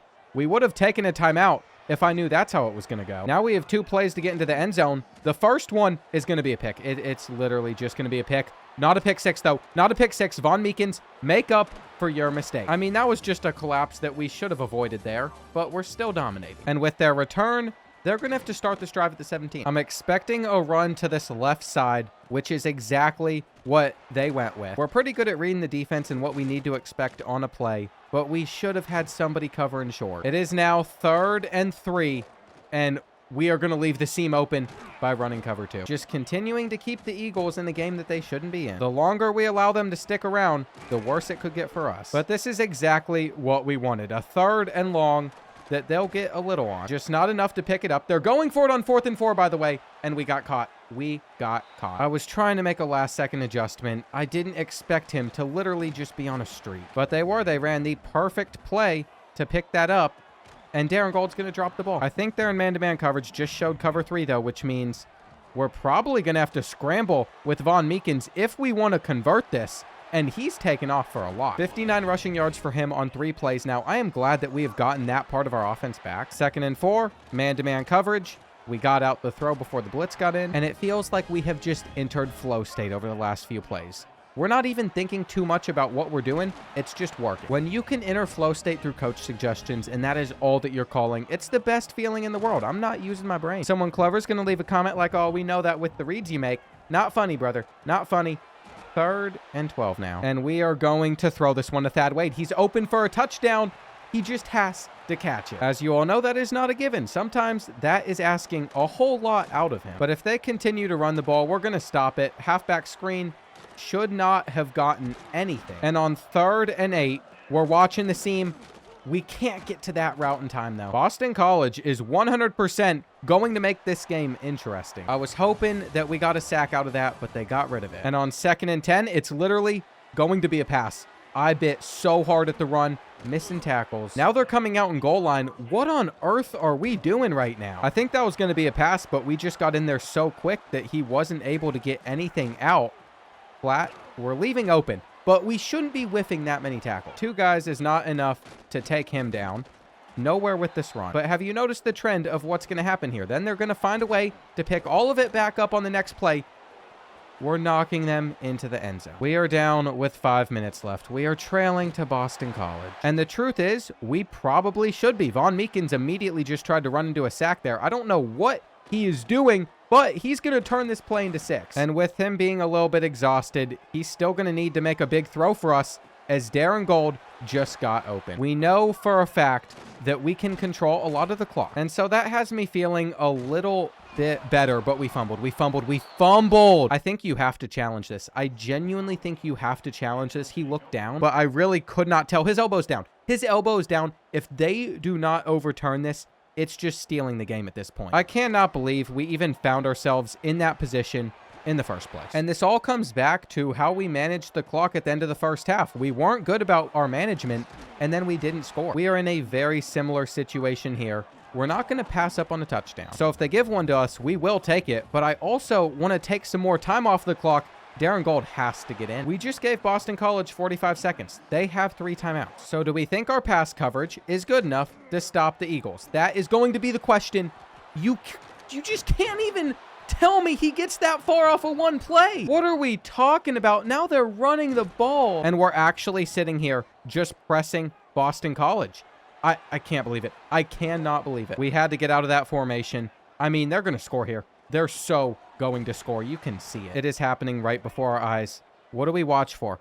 Do we watch for the hitch? They can't take the hitch. They cannot take the hitch. We know for a fact that they have to reach the end zone. That's why they're throwing it away. But do we trust us to actually guard that over the middle? We did. We did. No! No! We just lost. We just lost to 2-4 Boston College in a game that I said was a freebie. I don't have any words. I don't have any words. We lost this game. We lost this game. It's a rivalry for a reason. We should have taken it more seriously. I don't know how far that's going to drop us. I can't even believe Jaquez Moncrief committed after that. We are now considered the number 19 team in the country. And if we lose against number 1 USC or any of these other top 3 teams left on our schedule, we're not a playoff team. I'm just frustrated right now. We lost out on Buck Boozer. And Ohio State has just jumped into this battle at the last second for Torrey Searcy. So I think they're getting that defensive tackle. We might still beat out Michigan for Jared Duff. The rest of these players are going to be 3 stars. And this team might literally not be a championship level one. We'll really find that out next week when USC comes to town. Their defense looks so good. They are starting a true freshman quarterback, though, on offense. So that's a nice sign. 88 overall running back. Receivers are always going to be talented. And maybe since we're no longer ranked as highly, we've taken that target off of our back. I cannot stress enough how much that loss to Boston College has broke this team. But I have to realize we are playing with the hardest difficulty on the hardest sliders. We should have to play almost perfectly to win, and Tuck getting a kickoff return to open up this game is the best case scenario. I didn't even do anything special. We just walked. But we still have to be able to stop USC, and that was floated right. There was absolutely no shot we were getting to that ball. But on 3rd down, I'm hoping that we don't give it up over the middle, and we do. We give up a touchdown. We are picking up exactly where we left off and just making stupid plays. I went to the gym and it did absolutely nothing for us. I ate dinner. It did absolutely nothing for us. And now we're all frazzled. We shouldn't even be throwing the ball. We know our best way to move it is just by handing it off, so that's what we'll do. USC has also brought in all of their players to play this run tight, which sometimes is good. Other times, Bradley Soto doesn't get a good animation. It's no guarantee that he's going to step on it the right way and get that fast outside cut. Might as well mix in a quarterback draw with Von Meekins as well. We haven't shown that this season. But do you know what that did? That injured him. So now we're relying on Adams to literally just hand the ball off. For obvious reasons, we are subbing him back in for 3rd and 13. Probably going to have to scramble, and he isn't going to pick it up. Oh, he did. That is the last thing that you want to do with an injured quarterback. Out route, didn't get open. Might have been a zig. Either way, now we mix in a run, and that'll get us 6. I thought USC was lined up to play this in man-to-man coverage, which is why we are audibling over to a slant. Ogden creates no separation, but we're not going to give up on getting points out of this drive. We're going for it on 4th down. We have a wide open Darren Gold, and we just got to lock in. I'm so upset about the Boston College loss still. It has been hours, and they have just stayed on my mind. That was such a humiliating one to lose. On 3rd and 2, Thad Wade underneath is the one read that we were going to rely on here, but we still have not been able to get in, and that will all come not on this play. Von Meekins might get injured more here. He might fumble the ball. I mean, he is down a lot in fatigue. And if I am going to inch this kid so far forward, we're going to have just 2 deep zones. On that play, there was offensive pass interference, I'm guessing. So that'll back them up a little bit. They're going to want to throw it underneath, and Sharp gets there. Sharp makes the play for a pick 6. That might single-handedly save my whole mental clarity that was about to go out the window. We've gotten a kick return in this game. We've gotten a pick 6. You can't say that we haven't been lucky, but at the same time, we made our luck happen, and they get the first. I highly doubt that they're going to make too many mistakes against us. Play action. We can't get over to that route. He is so open, and they still threw it. They still threw it. Sharp with the 2nd interception. I could not believe that they threw it when they did. If they threw that early, there was a touchdown, but their quarterback hesitated, chucks it up at the last second, and then we're getting a big run too. Wow. I think I've decided that we are going to bounce back this week. The only negative coming out of it is Von Meekins will be a little bit shaken up. But to be honest, that is kind of fixable, and we needed him to get picked up there. Now it is 3rd and 10. Von Meekins is going to take off for the first, and we're just going to hand this one off to Damian Gold for a couple extra. The last time USC came out in this defense, I wished we were running a stretch to the outside, but now I don't. That looked horrendous. And is Von Meekins going to do this again? I have no reason to believe that we won't convert here. We have had luck on our side so far, but that's the type of aggressiveness that had us lose to Boston College. I got the idea that we could make this the final drive of the half though, and ever since then, that's what we're going for. However, USC just called a timeout, so they are not going to let us do that. I thought we were pulling it. 2nd and goal. Nobody is guarding Thad Wade, so he'll easily take it in, but I'm not sure how much that means for us. This is still the same team that could give up a lot. I think I've decided, though, I'm going to use those deeper routes across the field, see if we can force them into a pick, and when they can just get away with not taking a sack there, it is incredibly frustrating just to dump off 3rd and 3. Assuming they're just going to throw this one underneath, we're guarding all of that. I mean, it's all locked up. And they must really want us to get some more points before the end of the half, because we still could. In order for us to be that aggressive, though, it's going to have to come off of a big run. We're not going to force it. And I just wish that they didn't get a hold of Bradley Soto there, because he might have had it. Final play of the first half. We're going to find Darren Gold underneath. He's not going anywhere. But that was the safe way to do things. We didn't risk a pick 6 or anything else that could cost us. We are literally in the driver's seat in this game. There is no reason to get aggressive. We're just going to do what we do best. Looks like the seam could have been there. Halfback angle route definitely was. And USC has no shame in starting to come out in hurry-up mode. Remember, they did not do this in the first half. They are clearly panicked. And it might be the best way to move the rock against our defense, because we're struggling to stop them. Here on 1st and 10, they're just going to have a wide-open receiver. That's the downside of playing coverage the way that we have, but we're going to watch the running back. We had the flat open. Clearly, just being in the area was enough, though. Dropping all of our guys back for this 3rd and 18. They just went underneath. They're going to punt it back to us. If this was me down by 21, I'd probably go for it, but clearly they trusted their punter. So we're just going to have to break off a huge run, and we might have been able to. Bradley Soto's vision in this game has held him back from having multiple very large plays. He's actually on 10 carries for just 15 yards. It is the worst that he has played all season, but he still has time to improve. I have faith in him to turn things around. He just needed to get that extra step, and that is what he did. So Unless there's a USC defender out here with more than 96 speed, he is going to gash everybody on the field. I really can't believe that this is setting up to be our biggest win of the year. We almost stopped them on third down, but they did shed a lot of tackles. And as they continue to make it down the field, we better lock in. We basically sent 5 on this play, and we still did not get enough pressure. But at least we have a 21-point lead to cushion us, so I'm not too concerned. In fact, we will be ending this third quarter with a potential touchdown run out of Bradley Soto. All he has to do is make that defender miss,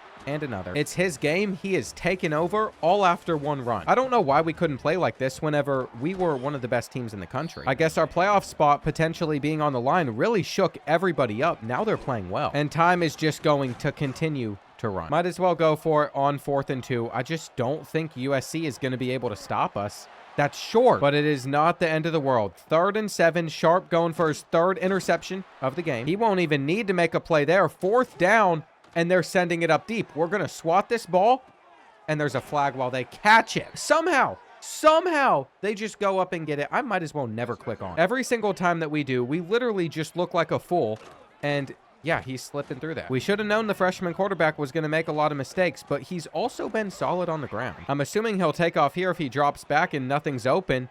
Won't force it. We're sending a spy, and he can't get out. This is the game. 4th and 5, stuck on the defensive line, and he's going to get all the time in the world. I cannot believe that USC isn't out of this. 2nd and goal. It's going to be another pass. He has really struggled down here in the red zone, but he escapes multiple sack attempts. So we're going to put a spy out there to stop him when he inevitably decides to run, and nothing's open. There is literally nothing open. He's just had all the time in the world and then finds him miraculously. What else are we supposed to do about that? They still have 3 timeouts. They still have the 2-minute timeout as well, and we almost didn't scoop up this ball. Right now, this team is about to just send me over the edge. I don't know why we're struggling so much with simple tasks. It could have been a huge blowout, but it's going to be close. I'm assuming they're going to expect the run here, and they weren't on our drag originally, but he still got over there. So we're going for it. 4th and 3, Thad Wade won't even get a chance, and USC is right back in it. Now, they could easily throw an interception. That wouldn't surprise me. There has been enough bad mistakes from them in this game. We got 2 guys down. And I just realized they've thrown 3. They've thrown 3 interceptions, and we still have not closed it out. Now, the longer this drive is taking, the better I'm feeling about it. But we are stuck using Mike Atwell, and he had to give up one of the 2 there, breaking through a tackle as well. I think USC's offense is just starting to wake up and play the way that they should have, that they have all year. I don't know why it took this long, but we're very blessed that it did, because if it didn't, we weren't winning this. 2nd and goal, our defensive line just getting absolutely 0 pressure, and they make that throw, but don't catch it. So I can't get too upset. I don't believe that they're going to run here. We got a quarterback spy. We're just watching. Over the middle, he caught it inside of him. He was literally on top of him. It didn't matter. Now we have to rely on our onside kick recovery team that missed that ball again. Thank goodness Alfonso Tuck got his hands on it, and he had that kick return to open things up. We've probably stumbled to one of the most undeserving 7-2s ever, and we just picked up a couple other signings, but I just realized when we had the 4-star defensive tackle, the 3-star left tackle on a visit, we lost to our rivals Boston College. That was the performance they saw against us. We're also about to play the #1 team in the country on the road again, and it's not just a road game there. It is also a road game at UConn, our rivals. It is a road game at #3 Baylor, who could be the #1 team in the country by the time we play them. So I guess the best way to look at it is this is multiple opportunities to continue taking down highly ranked teams, maybe boost our ranking a little bit more. But even with our strength of schedule, I'm pretty confident that they would drop us far away from being a playoff team if we lose again. I feel like the highest we can even climb is to getting a 1st-round playoff game in the playoffs. And I completely forgot to scout this roster, so I have no idea what we're going up against. The only thing I've been able to see so far is they have a 98 overall receiver, which is going to be very hard to contain. But so is that halfback screen. They continue to live in hurry-up mode. That won't do much. It's going to be 2nd and 9, and they just hit him again. Keep in mind, our defense still has yet to get a break so far. They just won't let them get off of the field, and we don't have the speed to get out there. He's probably going to break that tackle. I do feel like it's been an effective drive, though, to just seeing what Pittsburgh's going to do in this game. And I don't care what their overall said. There is a reason that they are the #1 team in the country. We're on the road. We're going to have to play almost perfectly. And we are opening up this game with Bradley Soto, who just busted up the middle. I thought the ref was about to stop him. Then on 1st and 10, Thad Wade is open. Our offensive line's just ticking me off, though. They never give us even half a second to do anything. Bradley Soto somehow made it to the marker, or close enough to it to where we should be able to put Cochran on a streak and he'll just get an easy touchdown. I have a feeling that corner's going to play this, though. Let's see. Oh, they're 100% getting back to that. They so are. At least the 4th and inches feels manageable. We got it. And how am I in shambles so early in this game? I'm just in a bad mood, I guess. Not taking any loss or mistake very well so far. But Bradley Soto having no issue running the football. Darren Gold is. I thought it was probably good for us to switch things up for a couple plays. And there we go. We're just waiting for them to commit down to the run. And they didn't, which means Darren Gold will take it in. I really don't think we completed a pass that entire drive. 2nd down, Pittsburgh is going to have so many routes open. I mean, they had their pick there. I saw multiple, but they are not in a position to get this first down until we push them there. That's the worst feeling. It was 3rd and 10. We also got a backup Perkins because he is their 98 overall receiver. And on 2nd and 6, this is just going to be a run or it's going to be a quick throw. He gets through. He gets through. We can't make the tackle. And now they're at the 8. There is only one way that this works out for us, and it's if we can hold them to a field goal. We have the flat open, though. I really don't understand why we'd leave that open in the first place. 3rd and 3. Okay, here we go. It's going to be a run to the outside, and we let him fight. We let him fight. We literally had a stop there. First carry isn't getting too much, but it's enough to just take things into the end of the first quarter. Then on 2nd and 6, I thought that they were going to stop the run before we handed it off. That is sure what it looked like. We're trying to get the first, but we can't pick it up, and I highly doubt that Pittsburgh is even going to let us get this throw off. We've seen time and time again, we barely get a chance. All right, drive stays alive for a little bit longer, and we probably haven't utilized enough RPOs, but that won't be a first. They aren't going to go with man-to-man coverage on 3rd and 1, though, which is great news for us. We're going to take our bubble no matter what, and then see if we can catch them off guard for a really big play. It looked like they were going to be in some sort of man-to-man. They weren't. We were still able to do enough damage, though. And if we're going to be running like this with Gold, we might as well continue to let him shine, too. I think this is literally just going to be the Louisville game part 2, except we've lurked them. It was an underthrow. It should have 100% been a completion. And Damian Sharp, the senior, in the last couple weeks is just coming alive against these #1 teams. I feel like somebody must have informed him that his draft stock is not where he wanted it to be. And so now he's just playing at a whole other level. But I don't love our odds of converting on 3rd and 8, except if we hit that pass. Now, we have stayed away from kicking long field goals, but we're going to lock in. We're going to let our freshman kicker just put us up by 3. And that is something I know for a fact I would not have done a couple of weeks ago. They simply aren't going to fumble that football, no matter how bad we want them to. And I don't think they're running here. I figured they were going to go for a pass. Question is, can we stop him? It's going to be an overthrow into Perkins' hands, and he is going to take this all the way to the 6. That mistake is really going to cost Pitt. It's no longer us making the mistakes. But of course, the Panthers call a timeout. Unfortunately, they are smart enough to realize that they should still be getting this ball back before the end of the first half. We're fighting to the 1. And I knew that they were offside, but I'm not sure if we're going to accept this penalty or decline it. I feel like with where we got to, you just have to decline it and hope that we get in on 3rd and 1 with the jet touch pass. Enrique Cochran's got it. Way too much time given to the Panthers, though, starting off the drive with 20. And we needed to at least make them work a little bit for it. I feel like our best bet for now is just going to be running some cover 3, hoping that they punt after not getting a 3rd and 8. And this is what it comes down to. 4 verticals out there. We gave it up. We gave it up. That is one of those that you really wish that you could have back at the end of a game. It could be the reason that Pittsburgh is able to overcome the 2-possession deficit they put themselves in. And we got to start getting some large gains against the Panthers. This throw out at the last second. Thad Wade breaks the tackle. He'll take this to the 40. Keep in mind, too, we still have all 3 of our timeouts remaining. So don't sleep on us to potentially get a touchdown. They're just going to be running cover 4. Figured they would drop a lot of guys back. It's the smart thing to do. But if we snap this quick enough, we still have another 15 seconds, and that'll put us at the 10. Now, I really want to throw Thad Wade immediately, but I am so terrified of how that safety is going to play this. He's definitely covering him. Von Meekins decides to take off, though. Diving. He gets it across. We don't want anybody to review it. We just want to take our extra point. And we had ourselves a half with 31 first half points. We also get the ball to start the second half. Going to be a chance for big gains. But even if Bradley Soto didn't do all of that with that play, Maybe he will on the next carry. 2nd and 5. I don't mind giving Darren Gold a touch. Both of them are at the top of their game right now, and I figured they were going to play that. We threw it anyway, though. Even though we probably should not have been able to catch that ball, we did, and we're getting closer and closer to field goal range. But who needs a field goal when you take off like that? Nearing 100 yards himself, just like he had last week.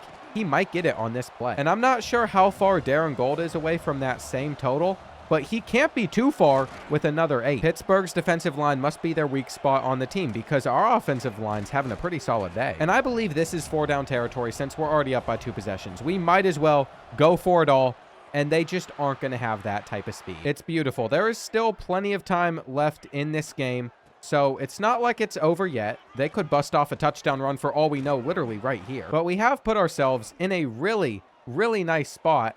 Just not going to play him. I don't think I can really ask for even more mistakes out of Michaels, though. He's already thrown 2 picks, and we're facing the #1 team. We're on the impossible settings. How much more can he screw up? He's getting some of his mojo back. I thought that they might pull that, but we had already ran commit. It was too late. And this has been a very efficient drive. They've taken almost 0 time off of the clock. Finally, their guys needed a breather, but I'm afraid it might be too late. Why did we not wrap him up when we had him? I mean, we were on that one from the jump. We're trying to be here, but that was the smart decision. And so we're about to find out how much time we can burn through this drive. Going to be a great start for Darren Gold. That second little extra bit of acceleration gets him to the 15. And you best believe we're going to be patient now, just taking it into the 4th. When we have rushed things in the past, we've regretted it. And this is either going to be a 3-yard loss or it's going to be a touchdown. I was right on the money with that prediction. It was a 3-yard loss. Going to make it 3rd and 13. Pittsburgh really hoping to stop us here, but we're close. I feel like it's pretty obvious why we would go for this instead of just kicking a field goal. And once again, Bradley Soto's speed to the outside is unmatched. We have found another play, another formation that we can lean on whenever we need a clutch moment from this offense, from this team. But in just trying to close out this game, you know that we're going to give up so many yards through the air. It doesn't even feel over yet, especially as they get to a 3rd and 3. I am just so confident that over the course of the next 2 downs, they are going to be able to pick this up. Got a guy motioning over. What we're watching for is anything deep. And you know what? It's 4th and 12. They're just going to send this one up, and we're swatting that one all day. I think that's just going to do it for Pittsburgh. We'll continue to run the ball. We fought for a first on that, and they're just going to have a hard time getting us off of the field whenever we can fight like that. It'll be another 1st down. So what the Panthers basically did is they stopped calling timeouts. And look at this game from our offense. Less than 100 passing yards for Von Meekins, but we didn't need it because we rushed for almost 300. You know what, though? Beating the #1 team in the country actually meant something this week. We're not ranked ahead of the Panthers, but we are right behind them at number 5. We went up 8 spots, and there are other teams out there, like 8-1 BYU, that I thought might be above us. But that is not the case, and while all those other programs are playing tough conference games, we get to go play against UConn. Just off of investigating their roster, their best player is a left tackle as an 86 overall. Rudy Irving is an 83 overall quarterback. I mean, what is the worst thing that could happen? Their running backs can't outrun anybody on our defense. Then at receiver, we should be able to get away with pressing, but we thought all of this versus Boston College. So as our other big rival, we cannot head into this game sleeping on the Huskies. In an ideal world, we have this game over by halftime, but I highly doubt it works out that way. And if you think of all the teams we've been able to get kick returns against, I thought it would come here. If you look at the score from last season, we won this one by double the score. But if I'm remembering right, I think it felt closer than that. My assumption is nobody's going to be fast enough to stop Bradley. That with his speed, if he gets going to the outside, he's gone. But it is 3rd and 2, and they got in to make that tackle. Just like that, we are punting it back to them. We thought we were going to run 3 straight times. And we are so used to dealing with this stuff. Every opponent that we face gives us their best game of the season. As a Kentucky basketball fan, I have grown up seeing this happen all the time, though, so we're okay. We know that ultimately we should be able to handle them. And so when we get off to the slow start that we did, it's not the end of the world. It might not be Bradley Soto's day, though. Maybe he bust off a return here, and that's where he starts. He wasn't doing well on the run. But if he's not, then we can just switch it over to Darren Gold and see if he's able to establish anything himself. We haven't had that many failed carries, so we're not going to just give up on it yet, but it's going to be 3rd and 3. And so to keep the drive alive, we do have to pick this one up, and that was guarded, but Stephen Ogden is still able to get out of there and break off a tackle too. This is the type of stuff that typically happens against us. It feels incredible to have the better team in this matchup. That run will get them about 15 now. And we're going to keep on bringing these safeties down. The idea is they will leave something open. We happen to leave something open there, busting off of one. So UConn with a little bit of momentum here, and they're going to split us. They're going to split us. You can't say that Rudy Irving didn't come to play because that's what he has done for his team so far. But we aren't going to just give up on the run due to a couple carries that didn't go our way. Bradley Soto's getting a lot. And honestly, we might as well take a shot down the field. There's not many times where I feel like we're going to have that type of mismatch, but we do in this game. Second down, halfback screen. Just going to be easy for Darren Gold to take to the outside. And then we put Bradley Soto in for a run, who gets stuffed. It is so odd to me how we just managed to play perfectly against every team we happen to face. We play down to our competition, though this is one of those times where we just have to make that throw. On first and goal, direct snap, it is going to be a touchdown. And Darren Gold just proved that he is one of the highest jumpers in college football. That'll take us to the end of the first quarter. Obviously, I didn't want them to score. But if it's only a one-time thing, we can get over it. Gonna have another first. I don't think our match coverage is working too well against UConn. Sending 5, just no pressure at all, but we are back there to play the ball. And once again, we are going to try and send in 5. Quick pass to the outside for them. On 3rd and 8, we're just using the linebacker over the middle. And what they've decided to do here is take a deep shot in the double coverage. It wasn't open, so it wasn't hard for us to handle at all, but we don't have the speed. 1st and 10 to open up this drive. I'll take 9. Then we're going to let Darren Gold just get a carry going, which he is going to make 2 defenders miss on for more. Then on 1st and 10, we had a touchdown, but we hit the wrong button. How do you drop that? That literally could not have been a lighter throw, and he still found a way to mess it up. It is what it is. RPO isn't open. He hung back. He hung back to cover it. See how we just find a way to always put ourselves in the worst position? We could have easily scored. But no, instead we get stopped, and they have a chance to tie it up at 14. Here on 1st and 10, we're going to meet them in the backfield. But I am fully expecting them to get a lot more on this next one, making it a 3rd and manageable. Look at that, though. They failed to get many yards, putting them in a tough position, and they have a route they can get to, but they're not going to bring it in. That is going to give us 2 minutes to end this first half, up 21-7. We should be able to make that happen. And then we'll be able to sit a lot more comfortably in this game. Von Meekins just takes off for a lot. Then we're going to pull out the RPO. We weren't having anyone, but it's okay. There's still a minute left in this half, and Von Meekins is once again going to run. We still have all 3 of our timeouts, so I'm really not in a rush to get it done. I feel like we'll find a way in. And on 2nd and 3, it's just going to be another 5 or 6. But a fumble came with it, and I don't know if he was down. We can throw the challenge flag. We haven't seen Bradley Soto fumble the football yet. His whole entire butt was sitting on the ground. There's no way this is a fumble. Thankfully, that's what they said. So we still have 23 seconds to score a touchdown, and it should have come here. On 2nd and 10, we got man-to-man coverage back there, but another bad pass is going to force 3rd down. Von Meekins just cannot help himself. At least he'll hook up with Thad Wade on this play, and we can work to just make sure that we are able to win this one. They didn't have enough time to do anything before the end of the first half. We're in there immediately. And on 3rd and 11, sending 4, dropping back as many as we are, we're okay. As for our punt return, Bradley Soto immediately takes off. He's still going to get caught. And I don't even think he could be considered for the Heisman race, but if he were to get a couple more returns, I would definitely consider him for it. This is a throw we've been wanting to make all year. I won't lie, though. I have been scared to try that against most of the teams we have played. So that just felt like the perfect opportunity to at least get a test run in. I'm not sure if we'll ever go back to it again anyway, but we know it can work if we come to the ball first. Thad Wade routed that kid up, and then I'm expecting us to be able to put this one in. Since we didn't, though, we're going for it on 4th and goal.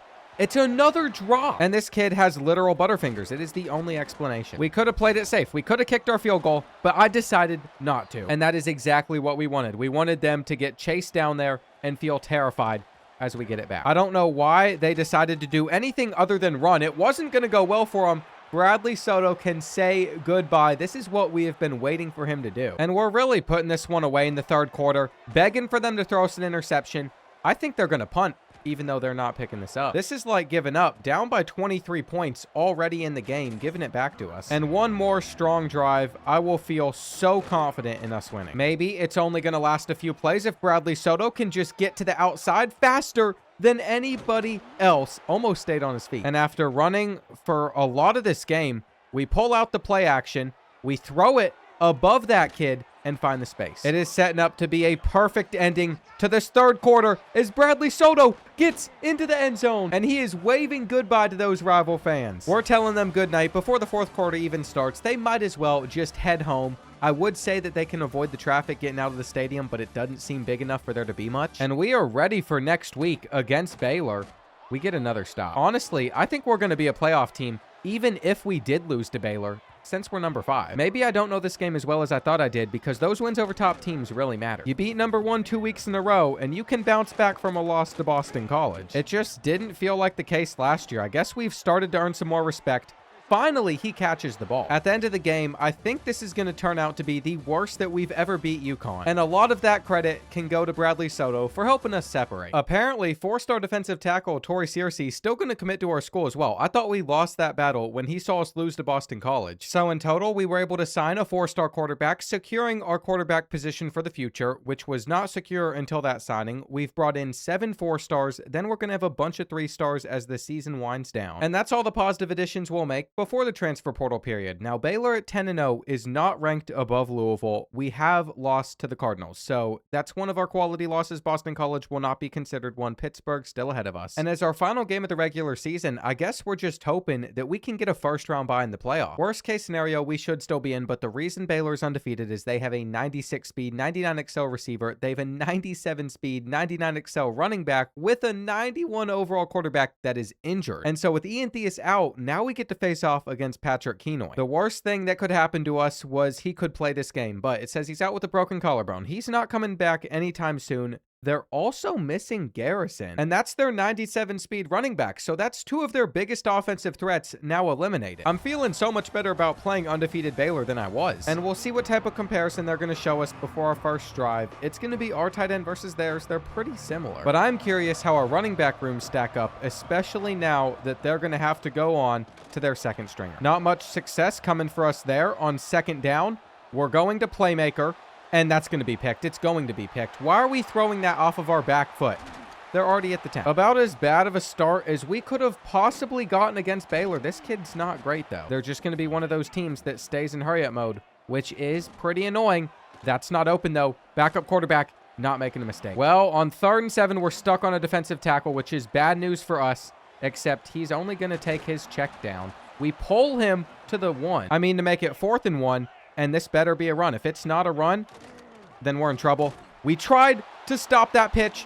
We also got hands on him, but he still got in, and this all comes back to us throwing an interception on one of our first plays of the game. What are we doing? We literally just cannot run the ball against Baylor from what I have seen so far, unless it's going to come on the ground from Vaughn Meekins. And how are their cornerbacks looking? We know that defensive line is good. We know those linebackers are putting in work, but are they able to stick on Enrique Cotran? That's what matters the most. We're going to hand this one off up the middle. They have 3 defensive tackles in, so it's no wonder that they're stopping the run pretty effectively, trying to bounce this one into the end zone. No luck, but we're going to run it back, and now Baylor calls a timeout. I think it's been long enough since Vaughn Meekins has taken a direct snap in this position, so they shouldn't be expecting it, especially if he's going to get the animation that just puts him above the whole line. And now we can see what Baylor does when they actually have to work for their yards. I love how instead of deciding to intercept that ball, we just punched it instead for absolutely no reason at all. We also are not stopping him. Patrick Kenoy running like he just exploded out of a cannon, watching the flats underneath, and we sent a blitz. We sent a blitz, but I guess we only actually got in 5. I think I was user in one of them, and we should have been able to cover that ourselves. All on it, though, with Damian Sharp, and they are salty here at Baylor. They aren't even showing the instant replay of that one. I wouldn't either, though. After something like that, we have the seam. We have the seam to Stephen Ogden. And I guess after you get that interception out of the way, you're just going to come with all the confidence in the world. Still struggling with the run quite a bit, though, which is why Darren Gold hitting that gap is big. It has restored confidence in our running game. We will let him take another carry. And then it's going to be Bradley Soto in for this halfback screen. He's getting caught up quick. I feel like so far he has not had so great of a game, but we're going to hit Gold anyway. We're going to make things 4th and 1, and we could throw this to Cochran if we really wanted to. but instead it's a handoff for a touchdown. Putting the pressure on Baylor, their only points coming off of when we set them up, and I'm feeling pretty good so far. Outside of that interception, we've been able to get some really impressive gains. He's throwing it at Damian Sharp again, and who would have thought the 85 speed senior strong safety was going to have this good of a season? I think he's put on that hat like 6 or 7 times. I'm excited to see his totals by the end of this year, and that's some great man-to-man coverage they forced a fumble. We're going to scoop it up. I don't know why we're spinning. We just lost a lot of yards trying to throw the football. That was not a good outcome for us there, and we're going to lose even more. If we could just get some of that back, we would be able to kick a field goal, but he's off that edge. So what a response from Baylor. After we forced a turnover, they practically forced one. We should have been able to get a field goal, and that's just careless mistakes that we cannot be having at this point. How? How do you throw it to him 3 times? I feel like in this series, we have been blessed with the amount of backup quarterbacks we've gotten to face. It's not been a small number of games where the starter isn't playing. It's actually been quite a few. It's a significant number, but we might not get a field goal out of this drive. Again, Stephen Ogden is our best chance to get close. He makes it 4th and 3, but there is no way that we're going to put that pressure on our kicker. We're just going to hit him again since they don't want to guard it. Now, they have done a very good job with this stretch so far. We're going to give it one more chance. I'm afraid that this just isn't the game for Bradley Soto. He's had multiple good weeks, but it's going to be more on goal. Here on 3rd down, we're going to wait on our crosser, and Stephen Ogden brings it in. And on the next play, Thad Wade gets so open that we should be able to dump it off to him and let him run it. Now, if they happen to throw a 4th interception to Damian Sharp in the first half, that would be the greatest performance of all time. And let's not act like he was not close to getting that football. I'm assuming this is play action. If it's a run, they can just take their 15 yards. I mean, somehow they were only able to get 6. And we see where he wants to go.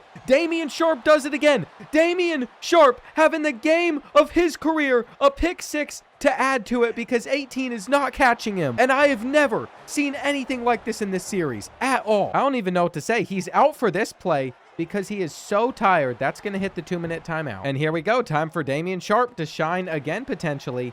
He isn't going to make that tackle, but who cares? You know exactly what we want. We want him to get his 5th interception of the first half, and they've already thrown it to him on this exact play. I knew exactly what was coming.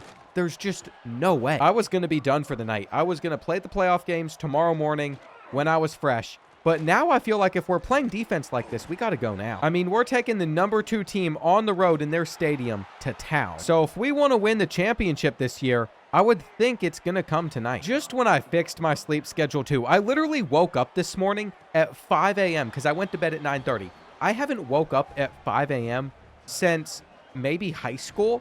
And even then it was early. Like typically for high school, I think I had to wake up about 6. All of my college classes, I scheduled for later in the day. I never took those early classes because why would I do that to myself? Interesting way for Baylor to open up this 3rd quarter. They're needing a large gain, and I thought they were about to go to the flat. We're able to hold them to just a field goal. Yes, they are actually taking it. They are still trailing by 4 possessions, and we're just going to work on running this clock down. I think this game proves we pretty obviously deserve to be a top 4 seed. So if they don't give it to us, I would be pretty shocked. Bradley Soto still not breaking off anything in this game, though, until he just went straight up the middle. They went over aggressively to the outside, and that was all that we needed. Leave it until the 4th quarter for Baylor to make enough progress to get down the field again, too. There's a flag on this play, but we should be going for an interception. Okay, we didn't get it. It was a huge mistake to click on, but we all knew that it was coming back in the first place. Now we can drop everybody back even further. They better be getting this ball out fast. And any injury at this point in the game would really hurt. I think we're going to leave this one with a pretty healthy team, though. Darren Gold just crossed over 100 rushing yards, and Bradley Soto is going to get another touchdown. Now, I don't mean to rub it in at the end of this game, but we do need one more touchdown to prove to the committee we deserve a playoff spot. So you best believe this is going straight back to Bradley Soto, who jumps over. I think we just played our best game of the season right before the playoffs start. We could not be getting hotter at a better time. And of course, Damian Sharp just set the UMass single game interceptions record. I don't know if it's the national record. I think he has tied it up with 5, but for all we know, it might be. Well, unfortunately, Lee Cook had 5 interceptions back in 1942 for Oklahoma State, so we just tied a record that hasn't probably been achieved in almost 100 years. So Damian Sharp's going to take home National Defensive Player of the Week. And as we head into Conference Championship Week, we're the number 2 team in the country, so I think we are safe in getting a first-round bye. As for the Heisman Trophy winner, that's going to go to Colorado receiver Brett Murray. Maybe Colorado won their conference championship if he is winning that award. Bradley Soto's going to win the Jet for the best kick returner. And checking out the top 25, Colorado actually lost to Baylor in the conference championship, which means Baylor gets a first-round bye. I wanted them near our side of the bracket. Once we look at the bracket, we'll see if we got a good side or not. I can't say that I'm too happy with our draw. We're either going to have to play LSU or Nebraska, then Louisville is over here as well. But that's what happens when Indiana jumps you with a conference championship win. Look at all of these signings that we were able to get before the end of the year. We still have a few more we'll get in the offseason. And I'm sure our class is going to drop, but right now it's number 14. Transfers could be lucrative too. It's just we know we're limited to the Northeast, and it looks like it's going to be the Tigers. They were able to beat Nebraska by 14 points. And I already don't like what I see with LSU's roster. They have 2 amazing defensive tackles. They're going to shut down our inside zone so well with that. They also have a very talented running back, some great corners. And then their quarterback position plus their wide receiver position doesn't take too much of a step backwards. It is definitely their defense that overwhelms us far more than their offense, though their offense has scored 40 points per game this season. We gotta check out our season stats. That said, Damian Sharp had 9 picks. I mean, that one game with 5 interceptions made it super lopsided, but nobody else in our defense was even close to that. Steve Cush had the most sacks with 8 of them. Tackle-wise, we saw 71 out of Tomote Hasty. And let's get over to our offense. Vaughn Meekins, I think if we compare this season to his past, basically every season outside of his freshman year, it was a disappointment, but he's thrown the least amount of picks so far. And he has also only taken 5 sacks. Now, his rushing game definitely slowed down, but he's still averaging more yards per carry. While we had 2,000-yard rushers on this team, I don't think I have ever made that happen before. We know that Bradley Soto had a couple kick returns for touchdowns too, so he had to be our most efficient offensive player. Thad Wade was our leading receiver as a tight end. That's how bad our receiving core is. You know how I was hyping up Quentin Bohanna, saying he was going to be our number 1 and incredible? 89 speed, 99 excel. He can catch anything, but he sure does not play like it. And after looking at LSU's corners, I don't think he's getting open versus them. Since we are on fire though, there is no way that we are not playing this game right now. And this is a team that comes with a ton of playoff experience. We were able to make a run to the championship last year. First carry of the day is going to go to our biggest playmaker, Bradley Soto. As long as he gets a little bit here, I'll be happy. I really wanted an opportunity to just set up, run an inside zone, see what we're dealing with both of these defensive tackles. It's going to be a nightmare. If I wasn't guaranteed to have the bubble here with the way that they're lining up, we might not convert on this 3rd down. And this is going to need to be a huge Bradley Soto game if their defensive tackles are going to shed like that. We're going to have to run it to the outside. Even when we tried to cut that one up, it just wasn't there. And how many RPOs are we going to get into the mix early on? Thankfully, Darren Gold picked that up. But LSU is also picking up pretty quickly exactly what we're trying to do against them. Now, if we use all of our RPOs on just one drive, that's going to leave us out to dry for the rest of this game, but I wanted to start strong. And so that might just be how we have to do things. 3rd and 3, there's 3 options that we're going to have to choose between. It's a Darren Gold carry at the end of the day. And he's staying out there on the field. He wants to end this drive himself. I have a bad feeling that LSU is going to stick with the bubble. Since they didn't, though, Enrique Cochran gets the first touchdown. And is this going to be another breakout game for Damian Sharp? All we need is an interception or 2 out of him, and that would be enough. That was just not what we want to be giving up, though. He was trying to run to a complete opposite side of the field. And it's simple. We are going to stay out here, coming out in quarters, then switching over to cover 3. It's a missed pass. I'm surprised that he was that off target. We have switched to a cover 2 on 3rd down. And they cannot connect. If LSU doesn't have a good kicker, this is a horrendous start for them. We would be in great field positioning. That looks like it is just going to miss. And what a way we could open up this game. I just don't know where Bradley Soto was going to take any of these carries, though. He now has 5 of them for just 8 yards, and we're going to have to be composed to catch this. That's another mismatch that LSU has. Their corners are better than our receivers, so I wasn't expecting us to get open versus their man-to-man coverage. And I highly doubt that they're just going to be missing every throw or dropping a bunch of passes for the rest of this game. Damian Sharp! Damian Sharp coming alive for us. I cannot believe it is him again. He is just forcing interception after interception. He's become my favorite kid to use her on. And there is nobody on this team that I want to play with more. We'll take 6. And then we will give another inside zone a shot. I have a feeling that it's not going to go anywhere. But at least we know if we don't pick up this 3rd and 4, we can just kick an easy field goal. In the regular season, we'd probably go for it in this situation. But in the playoff, what matters the most is picking up wins. And these defensive tackles are insane. They got a hand on that ball. Taking out the kick, not the smartest decision. They're going to have to start at the 22. Sometimes we can get them to start a drive at like the 14-yard line, and we weren't making a play on that. Here we go, 2nd and 2. They got us with the play action, but we're going to be all right. And are they going to run this football here? I'm prepared to try and shoot the run, but it's going to be a passing play instead, and he's so open. He is so open. We don't have our star safety on the field, though. He needed a break. This is going to be another big gain. LSU is at the 12. Now, to our benefit, they haven't been able to get into the end zone yet. If they throw that short, we'd have the interception, but we couldn't get a sack. And I literally don't know how. There were multiple times where we had hands on them. Read option. That'll be a few. But this is still a very manageable stop. We got hands the first time. Okay, I think they'll kick. No, LSU is refusing the kick. They're going for it. On 4th and 4, very interesting decision here. Seriously, guys? I can't believe we let them throw that over our heads. There was only one person to guard in that situation. It's also starting to come to my realization that when they're stopping the run like this, we literally do not have an offense. Like, if they decide to play the bubble here, we aren't picking up the 1st down. And I don't think the bubble can work again in this game. We've already pulled it out 3 times. You pull out an RPO more than a few times, they are almost guaranteed to intercept it. Should we test that theory, though? It looks like they're going to be sitting back in cover 3. They're not going to have the numbers over on that side of the field, but they're also only letting us get 2. And I did feel like it was best to just take things to the 2-minute timeout. We're going to have numbers over on this right side. We just got to take advantage of that. Bradley Soto gets us the 1st. And there's only a minute and a half left now. We are taking this clock with us. We do not want LSU to have a chance to score 2. Finally, Bradley Soto feels alive, but he isn't in the game for this next carry. Instead, it is Durham.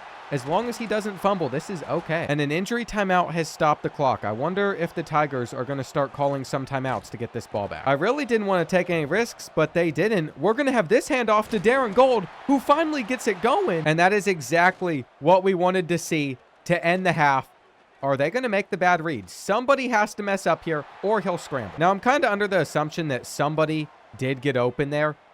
Probably did. But now we got Damian Sharp back out there. He's going to get all the way over there just to not make the tackle. Why is he running away from 24? Genuinely, what is wrong with this game, dude? Now, I understand. I'm a little bit of a wimp. I did click off here for him to make the tackle. But instead of that, he just decided, nope. I'd rather not even attempt. He's got the IQ of a peanut, except he's the best defensive player that we have on this team, and they're sending this up. Come on. Come on. I really do not want to see us lose in the playoff again. I would love to get a championship with UMass. And unfortunately, I think we're just going to have to go all out on 4th and inches. We know the run is coming, but we missed him. We missed him, so he is just going to be gone. There is way too much time left in this game. But Bradley Soto! Oh my gosh! I thought we were about to lose 3 yards on the play. They literally had somebody in chasing us as we were handing it off. That might be the best run that he's had all season. They also had the confidence to take it out, but I see why. Now, we could get them to another 4th down situation, or we could just get a sack now. Damian Sharp doing everything on defense. But here's the problem. We're going to play a little bit of softer coverage. Guys, why are we giving that up? Your whole responsibility was to make sure that didn't happen there. That was the whole purpose of dropping back, but no. Instead, at least we're going to get them to a 3rd and 13. And Damian Sharp is the main user over the middle. Can't let anything major happen. They've just sent this one up.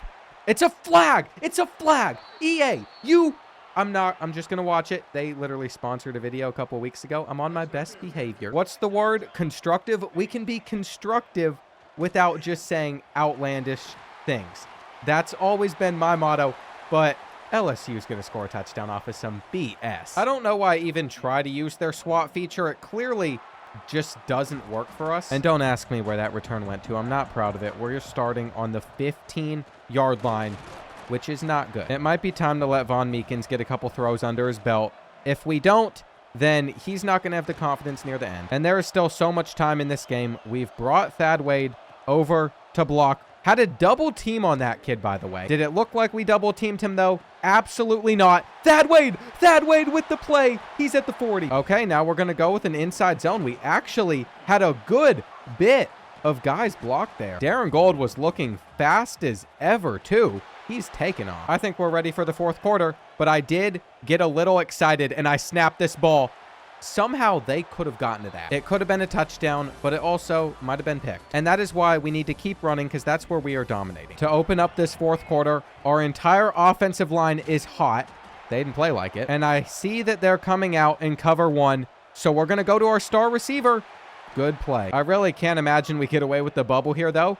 Darren Gold is going to be in the end zone, and LSU goes back down by 10. I truly think we've played this game so well. We just haven't been able to close out drives with the same consistency we did against Baylor. We're getting those types of stops, though. That hitch is not there. He's going to take a sack, or he's going to throw that away. Tavares Zenner deserves an award because he sure handles pressure well. And on fourth down, we're stuck on a defensive lineman, but they literally throw it straight to Perkins. Turn around, block for us. Let's get a pick six, and let's end this game right here. This is not where we should be running, knowing LSU's defensive line. I tried to call the stretch, but maybe that wouldn't have worked either. At the very least, we might have Thad Wade on the corner route. If he's not there, we were running out with Vaughn Meekins immediately, and it's not caught. Okay, it's our kryptonite. It's short field goals, but we nailed it. There's also a flag, and you best believe if they're going to get bailout penalties, we are accepting this. I'm really surprised we haven't had one of those against us this season, because that is another thing that would just cause me to go insane.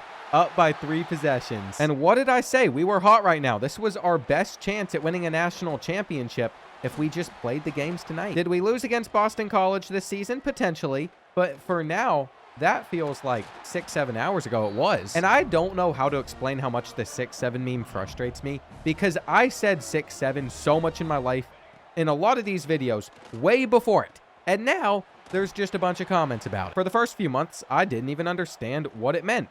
And it really doesn't mean anything. Damian Sharp, he did miss his tackle there. But guess what? I am feeling another interception with him anyway. The drag is there. It's just out of reach. We did not recruit out of just the Northeast and lock in the way that we have to lose now. This would be the greatest feat in any dynasty I've ever done.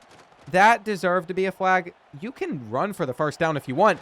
I didn't mean throw for that much. But yes, I ran straight into one of those hitch routes. I couldn't get around it. Now, I thought they just hit us with PI, but instead it was holding, so it would have been worth it to not give them a free play. But the odds are still extremely slim for LSU. Sharp recovers, and they're coming out in cover 2. This is so tempting. This is actually so tempting, and it shouldn't be, but we are going to throw this ball up. We're going to throw this ball up, which was dumb. I really don't know what is wrong with my brain, what is wrong with me, but I want to score more. Maybe you shouldn't do that with the game on the line. We'll probably go for it on fourth down anyway, but never mind. I decided that is a terrible idea. They have 1 timeout left. We have to at least make them work for it if they're going to score again in this game. We could also try and get back to that ball. We sure did not come close to making it, and that slant's not there, but underneath, you can hit it. We are no longer going to play hard flats. They will have the underneath route every single time unless we guard them like we did right here. Knock that one out. And on third down, we got a sack. I don't know how we got a free rusher in, but I'm sure going to take it because they get free rushers all the time. Mike Atwell with his 4th pick of the season. And that's going to do it. We're going to beat the Tigers and head back to the semifinals. Vaughn Meekins gets to take a knee. He only has 2 games left in his career. 2 games at the max. He is guaranteed 1. I just hope that we're able to get through whoever wins. And I don't think we could have drawn a worse team. We have to play Louisville again. There's just something about playing them twice in a season that we have not been able to escape recently. And there was a point where I wasn't too worried about Marcus Sanders. He still threw 14 interceptions this year, but remember, they got Max Atwell. He is injured for this game, which means Kenyon Keys is going to be their main running back. Do they still have the 99 speed receiver? Clint Charlton is healthy. And you don't know how bad it was against us. Whenever we faced off against Louisville, he had 170 yards, 3 touchdowns. I really think if we can just contain him, though, we can handle the Cardinals. We had a lot of turnovers and mistakes the last time that we played. I think we're in the best rhythm we're going to find ourselves in ever again. So now would be our time to actually beat Louisville. We're capable of doing it. We just have to be able to stop them. We've run the ball more than we've thrown this year. I guess that shouldn't come as too much of a surprise, but I rarely do that with my teams. Look at that. They already got 20. The last time that we played Louisville, we literally could not stop their offense. So I am afraid that we're going to have to deal with that again today. Though we got them on a 3rd and inches. And this is our stuff. We load our guys up on the line. We hit stick. It's a fumble, but they got it. Okay, just like that, we are getting the ball back. We were able to get the Cardinals off of the field. This is more than we could have done in the last game. I think 56 is the most we've given up to any team. And on our opening carry, all I'm looking for is like 4 or 5 yards. We don't need to get a touchdown. I just want to establish the run. Now they're probably going to send like 6 guys at us, but we'll still pick it up. And then if we really wanted to get creative, we could pull out a play action very early. They only sent 4 this time, though. They weren't that aggressive, and we might have had a touchdown there. But this was the much safer throw. We've never even run that play before. That lets you know that we are in a perfect flow state to be pulling out stuff like that early on. Louisville lets Darren Gold just carve them apart. Okay, back on defense now. Throw it to us. Throw it to us. It's the comeback. It's been the comeback multiple times. We should be watching for it, especially since we are playing hard flats. Their run game, though, is the least of my concerns, and they drop it. Okay, 3rd and 9. Corner route, and we can't get there with Tomote Hasty, but we were close. I don't even know what defense we were just chilling in either, but at the beginning it was going well for us. We have to switch back to quarters, though. This is what our bread and butter has been as of recently, and they just gave it to Bourne. Don't be a safety. It's at the 1. I am terrified that we're going to lose a yard here, but we don't. And you might notice Darren Gold was in for that carry because I trusted him to get us that yard more than I would trust Bradley Soto. Bradley Soto is who you want for a big play. Take that run, for example. That was the perfect time for him to strike. And maybe they'll aggressively try to stop the run again. We do not have Thad Wade open. Well, that is going to make it 3rd and 10. But Von Meekins was able to pick it up. And you know that play that we ran the last time so well? Well, we just tried to do it again. I think Louisville picked up on the play action that time. They did not let us even get the throw off. So it's going to be a 3rd and 19, which if you have seen how we've converted on 3rd and longs this season, we're not going to. I don't even know what I'd call to help us get this, but there's a flag. Who's it against?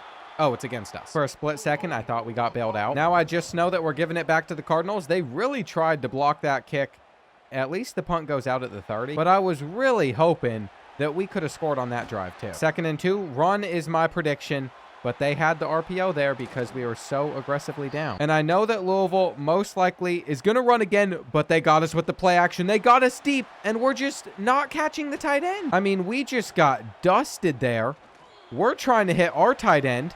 He actually brought it in. But I think the Cardinals have us playing their exact game that they want us to play, where we turn this game into a shootout, and that's why we can't do this. That's why we can't do this. They're our kryptonite. They are our kryptonite. There was no reason we should ever be throwing that football, but we sure decided to. And here on 2nd and 12, are they running the football again? We got in there quick. It's a sack. He was gone, by the way. I saw a touchdown out there on the field, halfback screen. That is what they're relying on. But we just have to stop playing the Cardinals tempo. All that we're going to do is we're going to run this ball, and we're going to try and take things to the end of the first half. It's as simple as that. No reason to make it more complicated. Bradley Soto gets going, and he just got taken out for a play, so this is where we end up doing really dumb stuff. They weren't falling for the play action, and we drop it. Von Meekins made an incredible play there to save that one. He just could not rely on his tight end to bring it in, and I think so far he's doing a great job. Let's bring over Thad Wade. Let's get another number into that box. And can we get some more acceleration? As much as I wish I could, I can't replicate it on every single play. But it's like they're just begging us to throw the ball, and we fall for the bait almost every single time. We now have 10 first downs in this game. We got to stop milking as much clock as we are, though, now that we're down inside the red zone. Little halfback screen here should get us a good amount as well. Darren Gold is going to take this to the 6, and I don't want just 3. I really want the touchdown, which he gets. Now, that does not guarantee that this game is just going to halftime all tied up, or with us having a 7-point lead. It's going to be all tied up. I literally just spoke it into existence. That's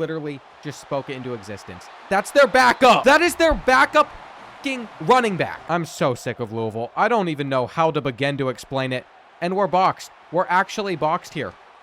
What is that bounce? Without having like a Cam Lock type player on the outside, it really stinks to be on the offensive side of things. I just can't believe that they ended the first half with a touchdown run. we tried to take off as much time as we could. They got us playing a game that we haven't played in a long time, and when we did, we lost to Boston College. But I also don't know if we're going to be able to run it versus this defensive line. Now it's 3rd and 5, and we will give Bradley Soto another carry. But he finds himself short. He finds himself short, and Thad Wade just got to that one. I wasn't willing to risk a sack. I was just throwing that, and we did get rid of it at the last second. But man, I think Louisville just scrambles my brain. I really think that's all that this team does. They just give us problems. Mentally, for whatever reason, we always have an issue. And I think we can just pull this one. I think we can pull this with Von Meekins. He wants it more than anyone else. I think the last time that we faced him, he had 3 interceptions. So if we can just keep it to 1, that's a solid number. But it sure doesn't make their touchdown to end the first half hurt any less. And look at that. Already at midfield. We don't want this to be a shootout. We really don't want this to be a shootout. And just motioning a running back over to the flat. They're going to take their drag. I mean, the cut is incredible. These receivers that they have are literally just something else. 2nd and 14. That's a pick. That's a pick for Mechie. Mechie comes up with it. And I don't think he is going to be able to outrun their fastest guy. But do you feel it now? We're a bit more composed. We're even going to run the ball here. I wanted to throw up a streak, see if we could beat the press. But I at least waited until this play because they're still out there in cover 1. And we have a touchdown. It's rare, but we actually beat it. And Bohanna holds on. That's a combination that has maybe happened like twice this year. But forget how the end of this first half went. We are now in control. I am feeling a lot better now on 2nd and 14. We knew they were going to try and make us bite, and they still got 7. But then I decided to call a timeout. You can say what you want about this. I know if they don't pick up this 3rd and 8, then they will punt us the ball since it's not the 4th quarter yet. No way. Maybe we didn't get the interception, but I was sure not going to allow them to catch that. I thought for a split second that they did. Now we're in real control of this one. Up by 14, headed into the 4th quarter. We need to give our defense a lot of credit because they've gotten stops. They really didn't the last time that we played. And this is a huge run for Bradley Soto. Did he just point at him mid-play? That's getting cocky right there, but I respect it. Staying on his feet for 4. And now Bradley Soto gets back out there, but he isn't going far. See, here's the thing. We've taken it down to 5 minutes. If we don't pick up this 3rd and 6, then so what? We're fine. That's at least how I thought until they marked it as a 4th and inches. I was just going to happily kick our field goal, but now we got to go for the QB sneak. It gave us the perfect opportunity to drain even more clock. I don't know why we were worried. We might have made our mistakes early, but we have handled Louisville in this second half. That's another touchdown. And by now, we are on a 21-0 run against the Cardinals. This second half could not have gone better. Here's where we might make a mistake, though. I wanted to try man-to-man. This is knowing the type of receiver that they have out there, but we could have intercepted that. On 3rd and 7, we'll run it one more time. Both of those slants are locked. So maybe that's another defense we could lean on if we really needed a stop and nothing's working. That makes me think that we should have just stuck with the man-to-man. And for the onside kick, look at Sharp sealing it for us. This is now 2 years in a row where we lost to Louisville in the regular season, but come playoff time, we're not worried about them any longer. They're not going to beat us twice. And we're going to keep this read option. One more first down definitely does it. But they had an answer for it, which is why we were looking at Stephen Ogden. 3rd down.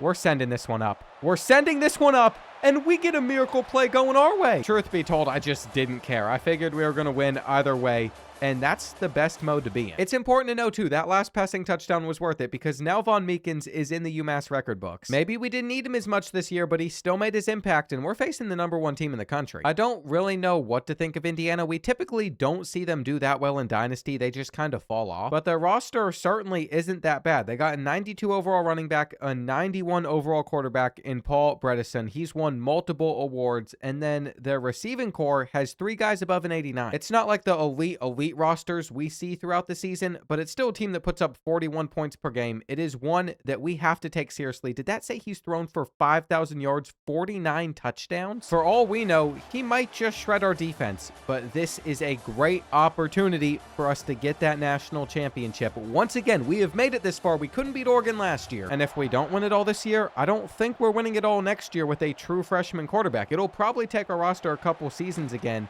to get as good as we currently are. That's just something we got to keep in mind. This is basically it. It says for our keys to the game that field goals are not going to do the job. That is music to my ears since we don't like to kick them anyway. First play for the Hoosiers. And what a route from the tight end. Okay, I can already see where our issue might lie when it comes to stopping them. He didn't force it. Usually, you can get them to force that crosser. Good cutback from the running back. But don't get it twisted. We're still there. 3rd and 8. Westbrook running out. There's a defensive tackle. I didn't think he was going to make it, but it's the effort that counts. We've already gotten the ball back, and I would love a return here. I would love a return. Really hard, though, when you're riding one of your teammates trying to get out. Sometimes Bradley Soto is just too fast for his own good, and it doesn't help him. After that play, I think we need an RPO, and we got Thad Wade. We have Thad Wade. I saw that so late. I accidentally put our other receiver on a streak there. So I was just waiting, staring him down like he was going to get open anyway. Quick bubble. Indiana is on it. On 3rd and 12, what are we going to see? Are we going to see some man-to-man coverage, or are we going to see some zone? Looks like Stephen Ogden will pick it up. And while we got some momentum on our side, let's just hurry this up and see if we can make a great throw to Thad Wade. We're running into a sack. That is how we lose football games right there. I don't know why we didn't just go back to the ground, knowing it works, knowing Bradley Soto's going to get a decent game. But we didn't. 3rd and 6, Darren Gold with a huge play for us to the 12. I don't know how that is just his first carry of the game, but it's an incredible reminder that he needs to be getting the football even more. If these blocks hold, he could have a touchdown on this one. They just brought a lot of guys up, and it's going to be Soto reaching for the first. We're going to just jump over the offensive line here too, if we can. It's going to work. And that is literally more points than I think we scored in like the first 3 quarters against Oregon last year. It's a much better start. They're not running the ball on 2nd down. They're throwing it short. We drag them to 3rd and 1. And this feels like the biggest blessing in the world. They're going for a QB sneak. They didn't get it. His knee must have been down. I cannot believe they're not checking the spot of that ball. They're just punting it back to us again. And this time, I think we're a little bit more prepared to get a better return. We really need to be smart with this drive. No interceptions. Just plays that we are comfortable with, that we think is going to work against this defense. It is already 3rd and 8, though. That's going to take us into the 2nd quarter. And I think they're dropping 8 guys back into coverage. Okay, this is a little better. He got a clean blitz. I thought we'd pick him up, and we would have enough time to make a good read there. But no, he just walked straight through our offensive line back on defense. It might just be a defensive game for us. He's got wheels. If we let Paul Bredesen get things going, it's going to be a major problem. They caught that? I think I've seen enough. We need to be running quarters coverage out of nickel instead. Mainly, I just wanted to get Damian Sharp back out there on the field. Could he have a lurk already? It's just out of reach, and he makes the saving tackle. Not a great look for our defense, though. Indiana carved it apart. We had the start that we wanted. Outside of that, though, they are right back in this one. I don't know how well we're going to run. I know out of pistol we're not having too much success. Gold going to lose a yard, and that makes it 3rd and 3. Indiana gets their pressure in. Von Meekins felt it, though. At least he is able to run for a good bit. The Hoosiers are starting to worry me a little bit, though this is a similar position that we were in against Indiana. All we're looking for is an efficient drive to end this first half. Problem, though, is if they keep getting us on 3rd down, that sure is not going to happen. We're trusting Thad Wade to lay out for that ball. You know what, too? We didn't make it to this point by not having balls of steel. We're going for it on 4th down. We were on our side of the field, and if that doesn't tell you how important it was to us to finish this half with the ball, I don't know what will, because our odds weren't great. We haven't been moving it that well on offense, but I just felt like we could pick it up. Bouncing off of one, Bradley Soto able to turn it into a first. And now we are under a minute. We know we're going to get at least a field goal. Still would really like a touchdown here. But if it doesn't come, it doesn't come. You're not able to force that type of stuff sometimes. Bradley Soto up the middle. And we're going to continue to keep it on the ground. Our blocks are looking great. The reach for it might cost us. After that, we should probably be taking a timeout. We should get him off of the field. But we're going to let him get one more run at it. And if he takes it in, it was worth it. The alternative is Von Meekins gets a quarterback sneak. Please do not fumble this. Please do not fumble. I'm really hoping Indiana doesn't score to end the half. And this is what respectful teams do. They just take a knee. I was so mad when Louisville took that touchdown to the house. Now we are up by 7. And rushing wise, we got 3 times the amount of yards as them. They also do not have a single third down conversion. Just keep that in mind. They've not been able to get one of them. And if there was ever a time to pull out this play, I think now is the time. Now, we could have Wade, but we needed to set our feet. It was a bit adventurous to open up the third quarter in that way. It was risky, but it's going to be okay because Bradley Soto will still get us about 20. And I just don't think the Indiana defense is prepared for it. I feel like we could hit them for some really large gains. We don't need to put it away now, though. That has to be our reminder. We just need to be consistent. And on 3rd and 4, Ogden is going to get nailed. Do you take this team for a bunch of wimps, though? That's not what we are. Quarterback draw. 4th down. Let's go for it. Let's go for it, Von Meekins. Bad decision. That is actually a really bad decision. It kind of makes up for the fact that we got that 4th and 10 at the end of the second quarter. Indiana got their revenge. It just felt like recently we could not do any wrong. So I had full confidence in this team. Is that the worst thing in the world? Now we're doing something crazy. We're looking for a blitz here just because I don't want them to get a field goal, but they still will. At least we're able to make the one-on-one tackle. We don't always do that. And with Bradley Soto taking this one out as quick as he looked, I really expected more from him there. They're going to be watching Darren Gold. It's like our offense has just hit a wall in this game, and Von Meekins is the only person that might be able to save it. Just get rid of it. Bohanna is never beating the press. That's really the biggest issue. He isn't getting open when we need him to. He is literally the least reliable wide receiver 1 in the world. And when you can't beat simple things like the press ever, it makes it really hard on your offense because Indiana is able to bring down a lot more guys. Now it's 3rd down and the Hoosiers stopped the run on that last play, but they just caught us here. Bradley Soto inches away from making that a bigger run. I really don't like how this is developing though. Now it's going to be a 2nd down. We saw the blitz, so we got it out just in time and we have him.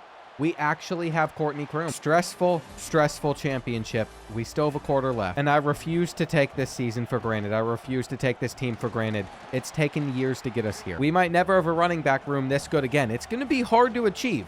I mean, a lot of things had to fall in place for it. We already know that we can't recruit any receivers out of the Northeast region. And hang on.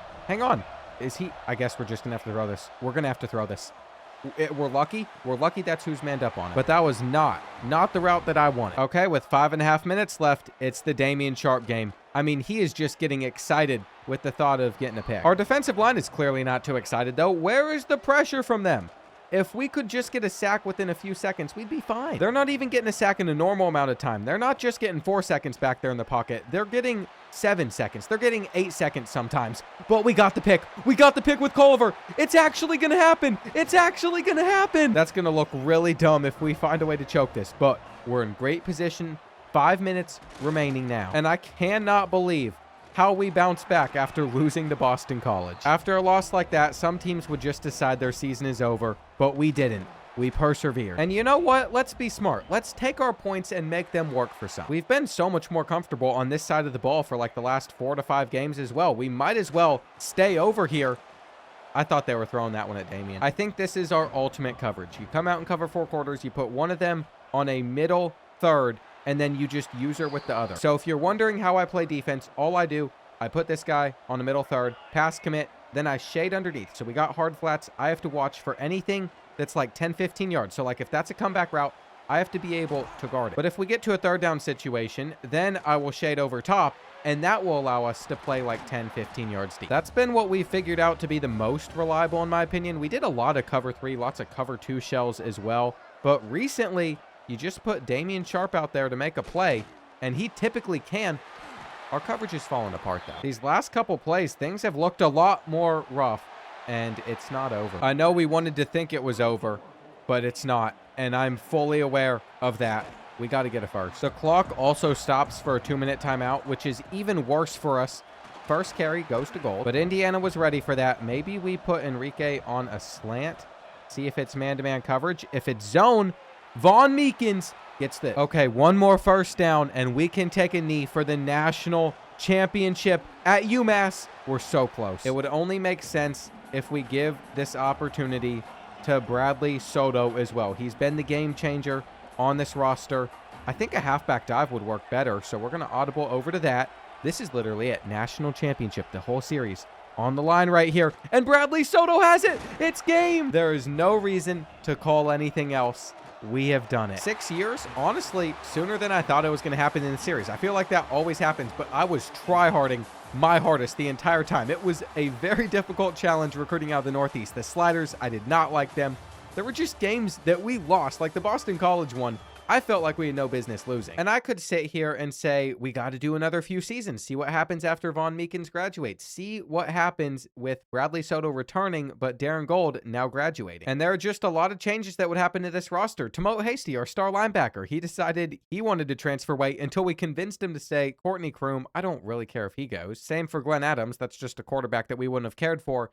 But I do have to say, I've been doing YouTube for quite a while, and after you win the first championship in a series, plus, with any series content, the views drop off dramatically. So I think we reached a very good conclusion with UMass. We got their brand exposure up to a B+, a 3.5-star team prestige. If stadium atmosphere wasn't stuck and broken, that would also be fun to try and increase. But it did not budge throughout this entire video, and we answered the ultimate question. Can you win an impossible rebuild here at UMass? And the answer was yes. And a final send-off, Von Meekins was the only player on this team to go to the NFL in the 7th round. But you know what? He proved that he could continue to keep his interceptions low. He only took 7 sacks. Again, that is a very big difference from all these other seasons. And I got curious. I'm looking at some of the players that we could have gotten in the transfer portal. I think we would have filled our receiving needs too. Even at quarterback, we could pick up Manny Lawton from Penn State. I think we would just continue to have more success the better that we continue to get. So I guess that's going to do it for this 6-episode series. I will be doing a Road to Glory with a wide receiver coming in the future sometime over like the next month. Also have some really other exciting stuff we're going to be doing. You got NCAA basketball videos coming at some point too. It's about that time of year.